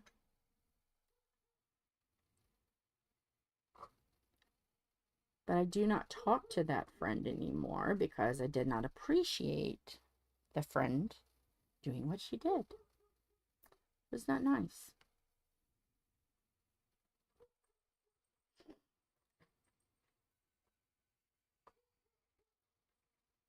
If you want to hear the juicy gossip about the friend, I'll tell you. I won't mention names, but I'll tell you what happened. Tom's probably screaming, "No!" I don't care. I'll tell you. If you guys want to know, you want to hear some juicy gossip? Why I have unfriended the friend that I've known all my life? Are you guys going to encourage me? You're going to enable me to...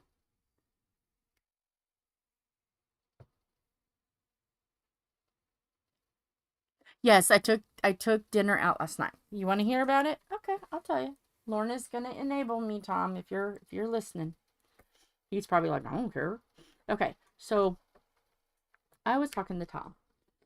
And I talked to Tom before we even made it official for a while, because we both were kind of like, do we want to put our hearts in something else again? Are we going to be single for the rest of our life? Is it just going to be friends? Both of us were in a different place because we had just both gotten divorces and stuff. And so we were just talking, feeling out the water. Well, my friends started seeing Tom and I joke about things on Facebook under code words. Our code word for dating or anything like that, or coming over or anything, was being in a Nerf gun fight. Okay. Hey, I challenge you to a Nerf gun fight. That means, hey, I want to come over and hang out because, we didn't want to say anything and make it official if we didn't know this is what we wanted. So she started like, "Oh yeah, I want to get in a Nerf gun fight with you guys, blah blah blah blah blah blah." Well, once it got to the point where it started getting more serious and we got into feelings and we're like, "Okay, we're gonna work on this, we're gonna do this, let's go." But we didn't really want to tell anybody yet. We wanted to see how dating each other, spending weekends together, can we stand each other if we are in the same house? You're okay. Sleep well, Lorna. Talk to you later. Make sure she knows how to get a hold of me.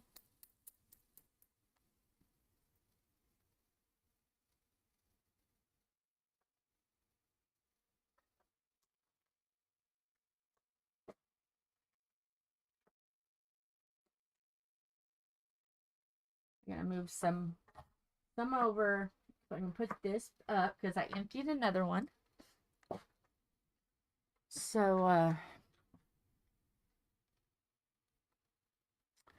So we figured out, yeah, it's gonna be good. It's gonna be all right.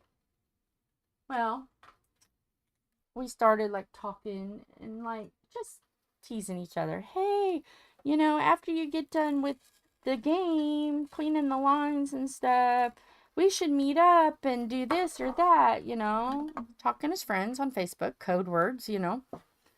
Well, this so-called friend said, oh, it would be so cool if you could come get me and I could hang out with you guys. And then behind the scenes, she was like, oh, yeah, it would be really cool if you could come get me. And, you know, him and I, we love each other. And, you know, we used to have this and that together and blah, blah, blah. And we still have the same feelings as we had before. Nothing's changed and blah, blah, blah. And, like, we could get together and we could hook up and blah, blah, blah. And I'm like, she was asking me to take her to my boyfriend that she did not know was my boyfriend so she could hook up. She's married. What friend asks you to come get them, use me as an excuse so she could have sex with another person that I'm dating that she didn't know? Well, I just go somewhere and hang out for a minute.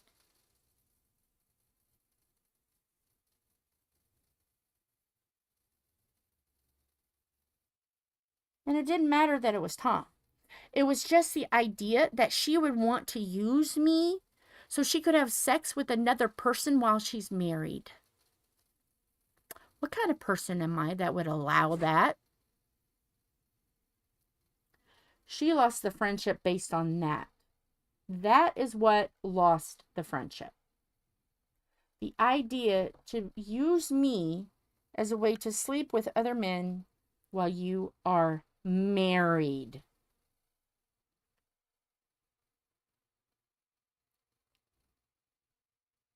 And she's like, oh, yeah, we could hang out. And, of course, he's going to want to sit by me and hold my hand and hug me and stuff. Hopefully that don't bother you. I'm like, and I wanted to tell her so bad, shut the heck up. That's my boyfriend. We're living together now on the weekends. Yeah. So at a class reunion, and if anybody sees this, now you know why I don't talk to her. You guys know. You guys know why it was frosty at the class reunion. So she and her hubby decides to sit next to us because they know Tom and they know me. I spoke when she was talking about her newest grandbaby. I was kind and I seen pictures of the baby. We all seen pictures of the baby. But it was frosty. But I'm not going to... You all right, baby? What? Get it up. Oh, hang on. I gotta pat a dog. I think having a hairball. Y'all right?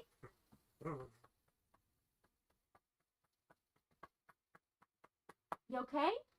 Was that it? Was something... You okay? Pardon me. Trying to get a dog to cough up something. You okay, baby? Can you breathe? Sorry. Hang on. Gotta put you on cow for a second. Hang on. Hang on.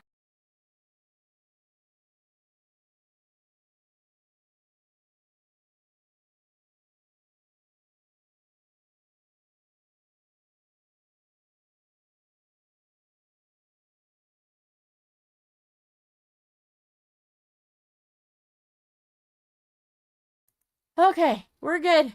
We're good. Oh my gosh. I thought, oh my goodness. Okay. We got it up. I think she didn't chew a kibble enough and it kind of got lodged in there, but we got it up. That scared the crap out of me because it's not my dog. Yeah. So Priscilla is good. She's a good girl. We got her up. We just had to give her some little love pats.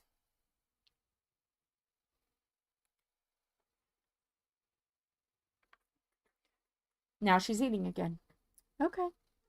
But yeah, can you imagine the nerve? So, us being us, we kept doing it.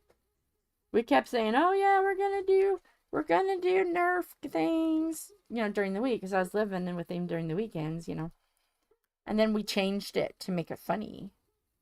So code word Nerf gun fight became code word boom chicka wawa.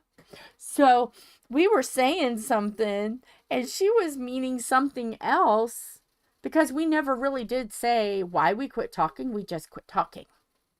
We didn't want to burn a bridge. We didn't want to do anything like that. We just walked away. That's the best way.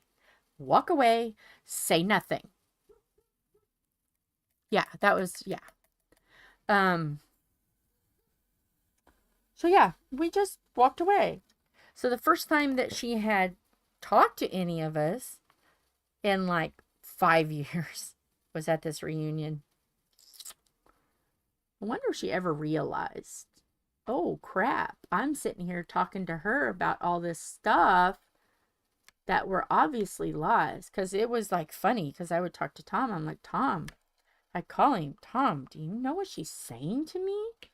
He's like, I don't like her. She broke my heart. She basically just used him. She was like a girlfriend all year. Okay. All year, 9th grade. All year. He was in the football team, and she was like a cheerleader, one of those kind of things. After the 9th grade dance, she broke up with him.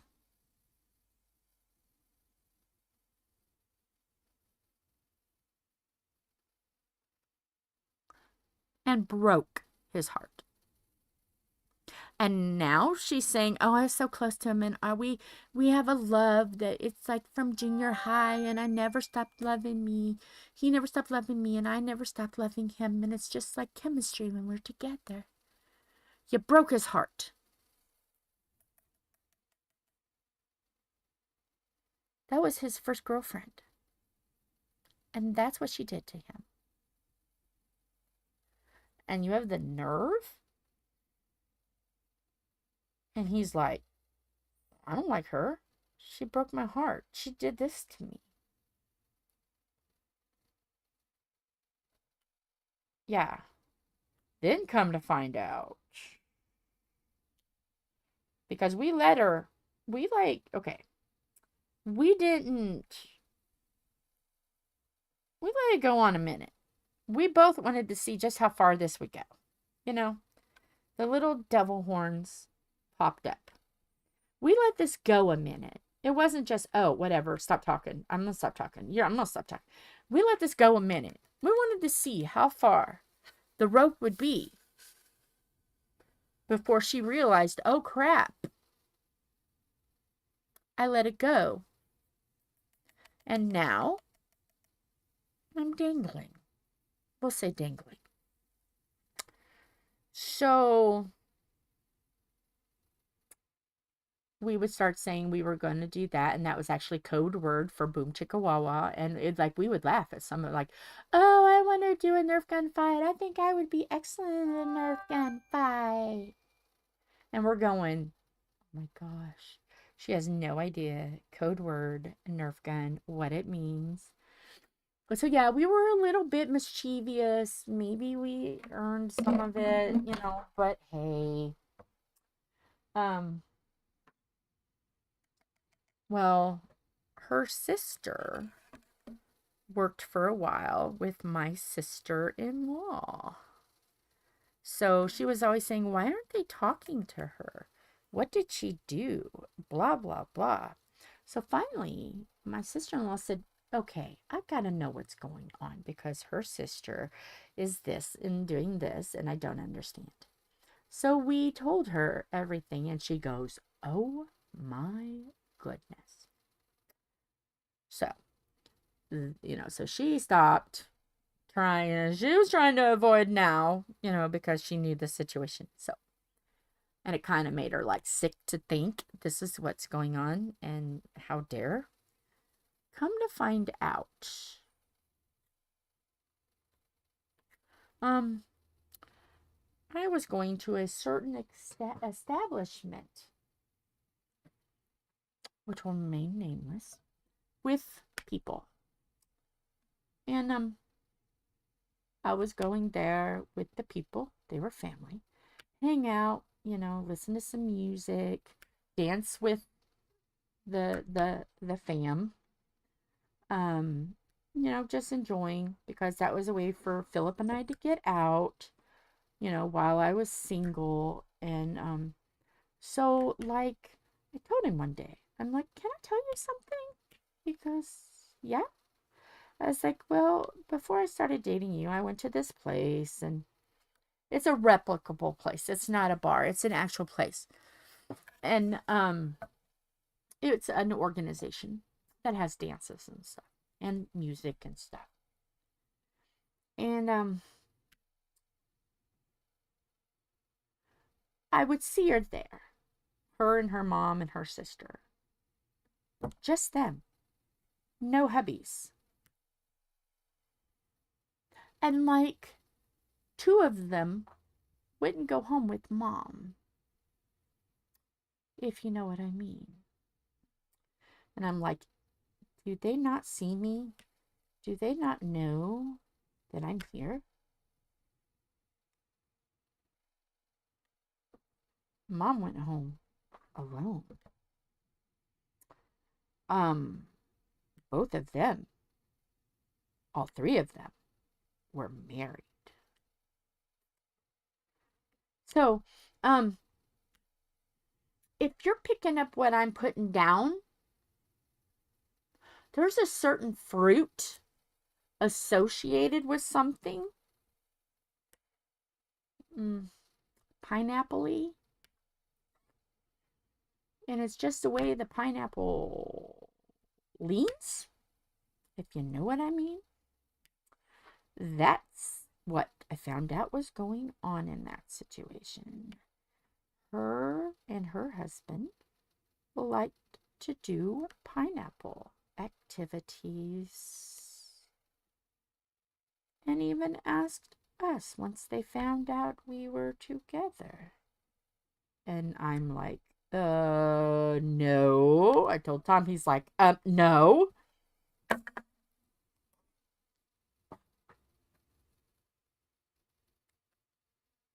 pineapple. Yes. The pineapple on a tire swing.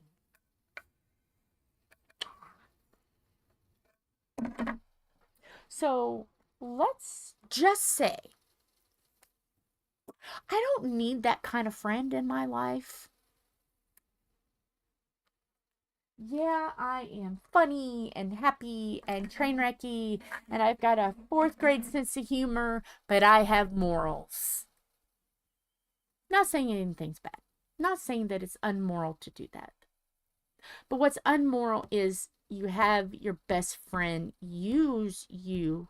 You know what I mean? If every party is okay with that, there's nothing wrong with that. Whatever you do, you boo. When you close that bedroom door, it's none of my business. Let's just say it that way. I don't care what you do. But when you're using me to get that from somebody else, that's where it's morally wrong. Do you agree? Do you agree? Whatever you do in your bedroom is none of my business. I ain't going to ask you. You don't tell me. I don't need to know. Who you love and who you lay down at the bed at night, I don't need to know. But don't use me. That's where it's morally wrong. Don't use me. Don't use me. Especially if you're a friend that I've known since 5th grade. We went to elementary school together.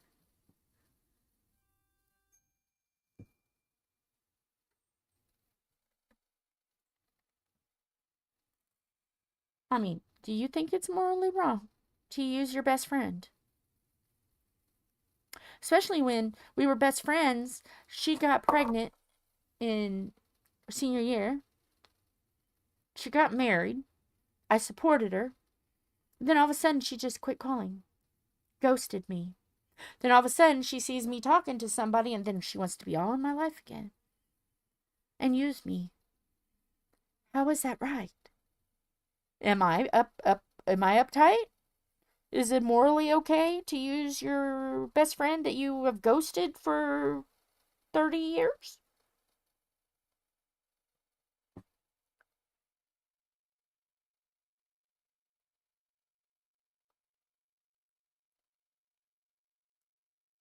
It's like, I don't know. Hey, you do you, boo. Y'all, I don't care who you go to bed with at night. I don't care. I'm not going to tell you what's right or wrong to love. Who to love, how to love, none of my business. If you're my friend, I'll support you and I'll love you. I don't care. If you love that person, okay. I'll welcome that person with open arms because you love them. You know, it's the same thing. Take precautions, make sure everybody's safe, behave. But you know what my motto is? Yeah. My motto is this. If you do something fun, do it twice. And if you really enjoy it, do it third time. I'm that kind of person. Just as long as you're safe, man. Just be safe. Make sure your heart isn't going to be hurt. Whatever you want to do is fine. But don't use your best friend. Because I thought, even though there was time between us, you know, when you're a friend, you're always a friend. Life happens. You know, you go your separate ways, you come back. You go your separate ways, you come back.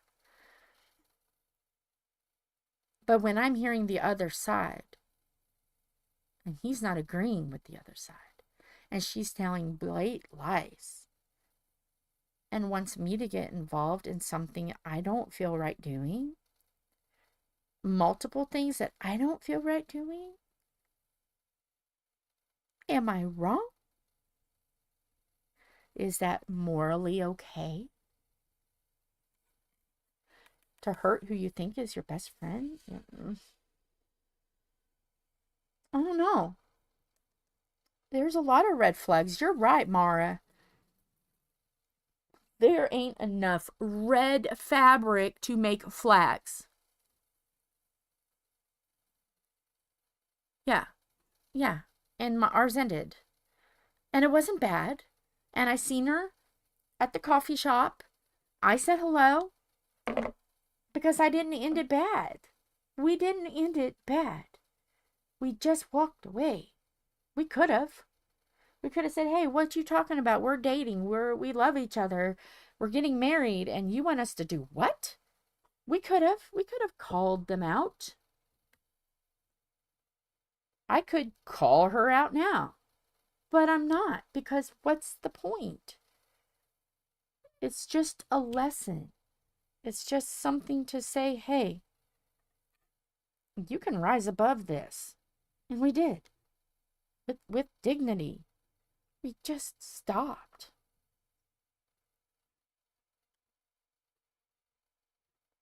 So yeah. There's a moral to this lesson. Don't let people who say they're your friends try to bully you into doing something that you don't feel is right. You walk away because it ain't a friend. You do what's right. Because karma will come back on you.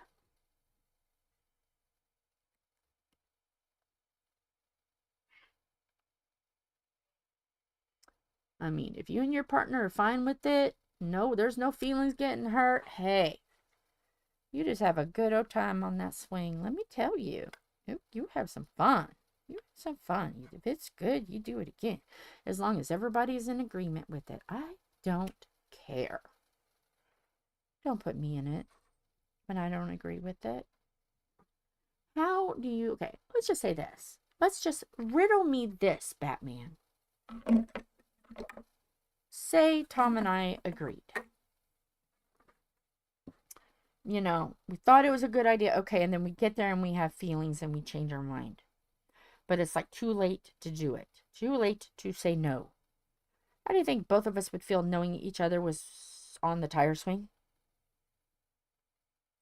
And we just did it because of peer pressure?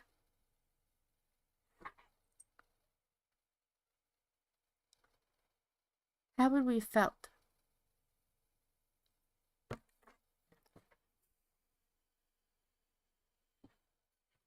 Would we have been able to look each other in the eye? Would our love have been able to get past that? Would it be worth hurting our relationship and the love we have for each other, which is tight?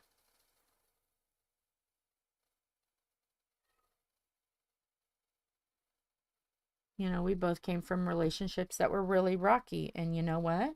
We took those rocks, we built a steady foundation. And you know what? We dated with a purpose. After we made sure everything worked, we dated with a purpose.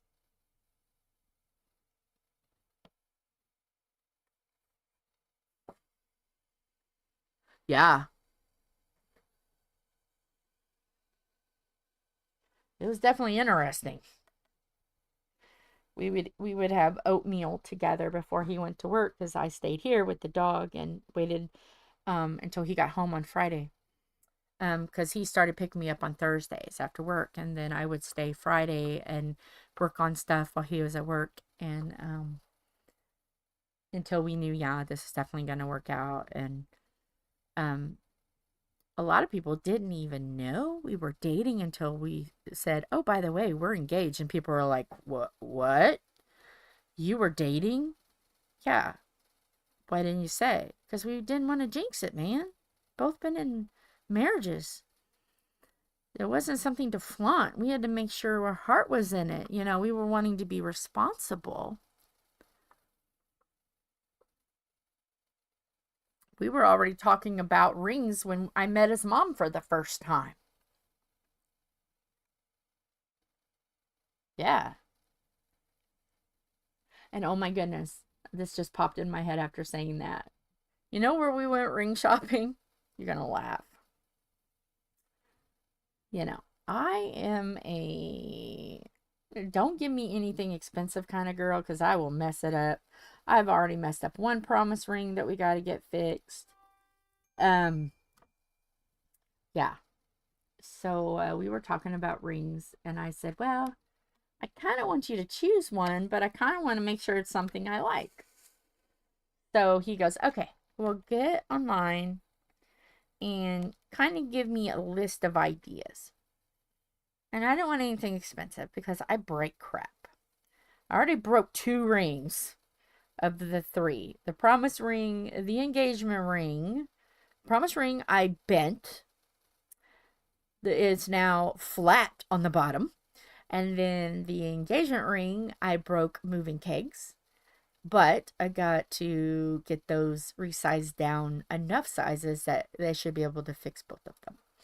And then I have the wedding band, which is up in a safe place because it's way too big. So yeah.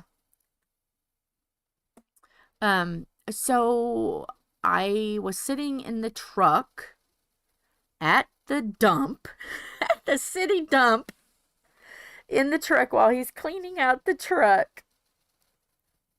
And I'm looking at wedding rings from Walmart online. We got our wedding ring, my wedding ring, engagement ring from Walmart. And I was shopping at the dump, looking at while he's emptying the truck at the dump. That's where I looked for my engagement rings. And I picked him out like 5. And then he chose the one that he gave me. So yeah. But yeah, I was just scrolling at the dump, looking at wedding rings on Walmart. Yeah. In fact, the only place we actually looked for a wedding ring was when we got our wedding bands. It's the only place. And that was real. I did get opals and diamonds. Were they black diamonds? opal, was it black diamonds? And I think I actually got black diamonds and regular diamonds band. Because our theme was like Una's honest wedding. And then black and white. And then I think the engagement ring was diamond chips and an opal.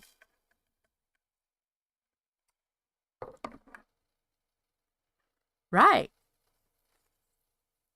Because my thing is like, okay, I knew that we would be doing house construction, and I couldn't see spending a lot of money because we had to put a lot of money in this house. I was like, well, there come a time when I'll get the expensive stuff, you know. But he did spend like $280 on my wedding band. So the engagement ring was only like $80. So he did spend, you know, I'm like, oh, I really don't know if I want to spend that money. He goes, yeah, come on. You're always going to have this.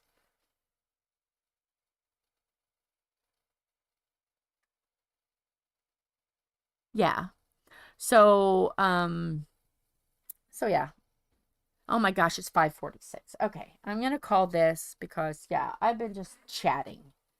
I'm going to call this. We're going to finish this up when we do this up here. I mean, really. Come on, Joe. But, yeah. Let me put this on here. We'll finish it up because there's not that much left. But, you know, I chat. We've had a lot to chat about today. Today is a interesting stream. So let me back this up so you can see, and I'll show you guys I'll show you guys. Let me widen this up. Look, isn't it pretty? She's got her little glove in her mouth. Let me move this back a little bit and not hit Priscilla. There you goes. But I'll show you what I show you. Come over here. They're nothing fancy by no means. But I'll show you what he picked out.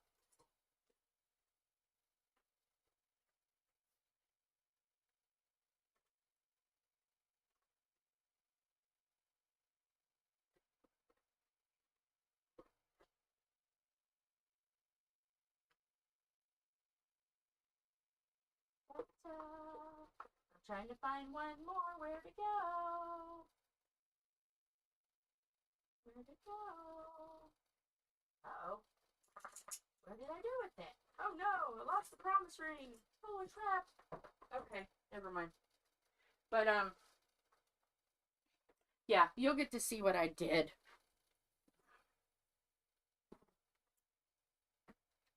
Yeah, I was bad. See, there's the engagement ring. Nothing fancy. Nothing fancy.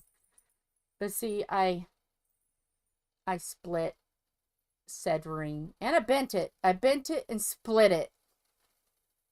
And then, this is what it looks like together. See, there's my wedding band and then engagement ring. They just have to be sized, and isn't that pretty? It's like $300 for all of it. Yeah.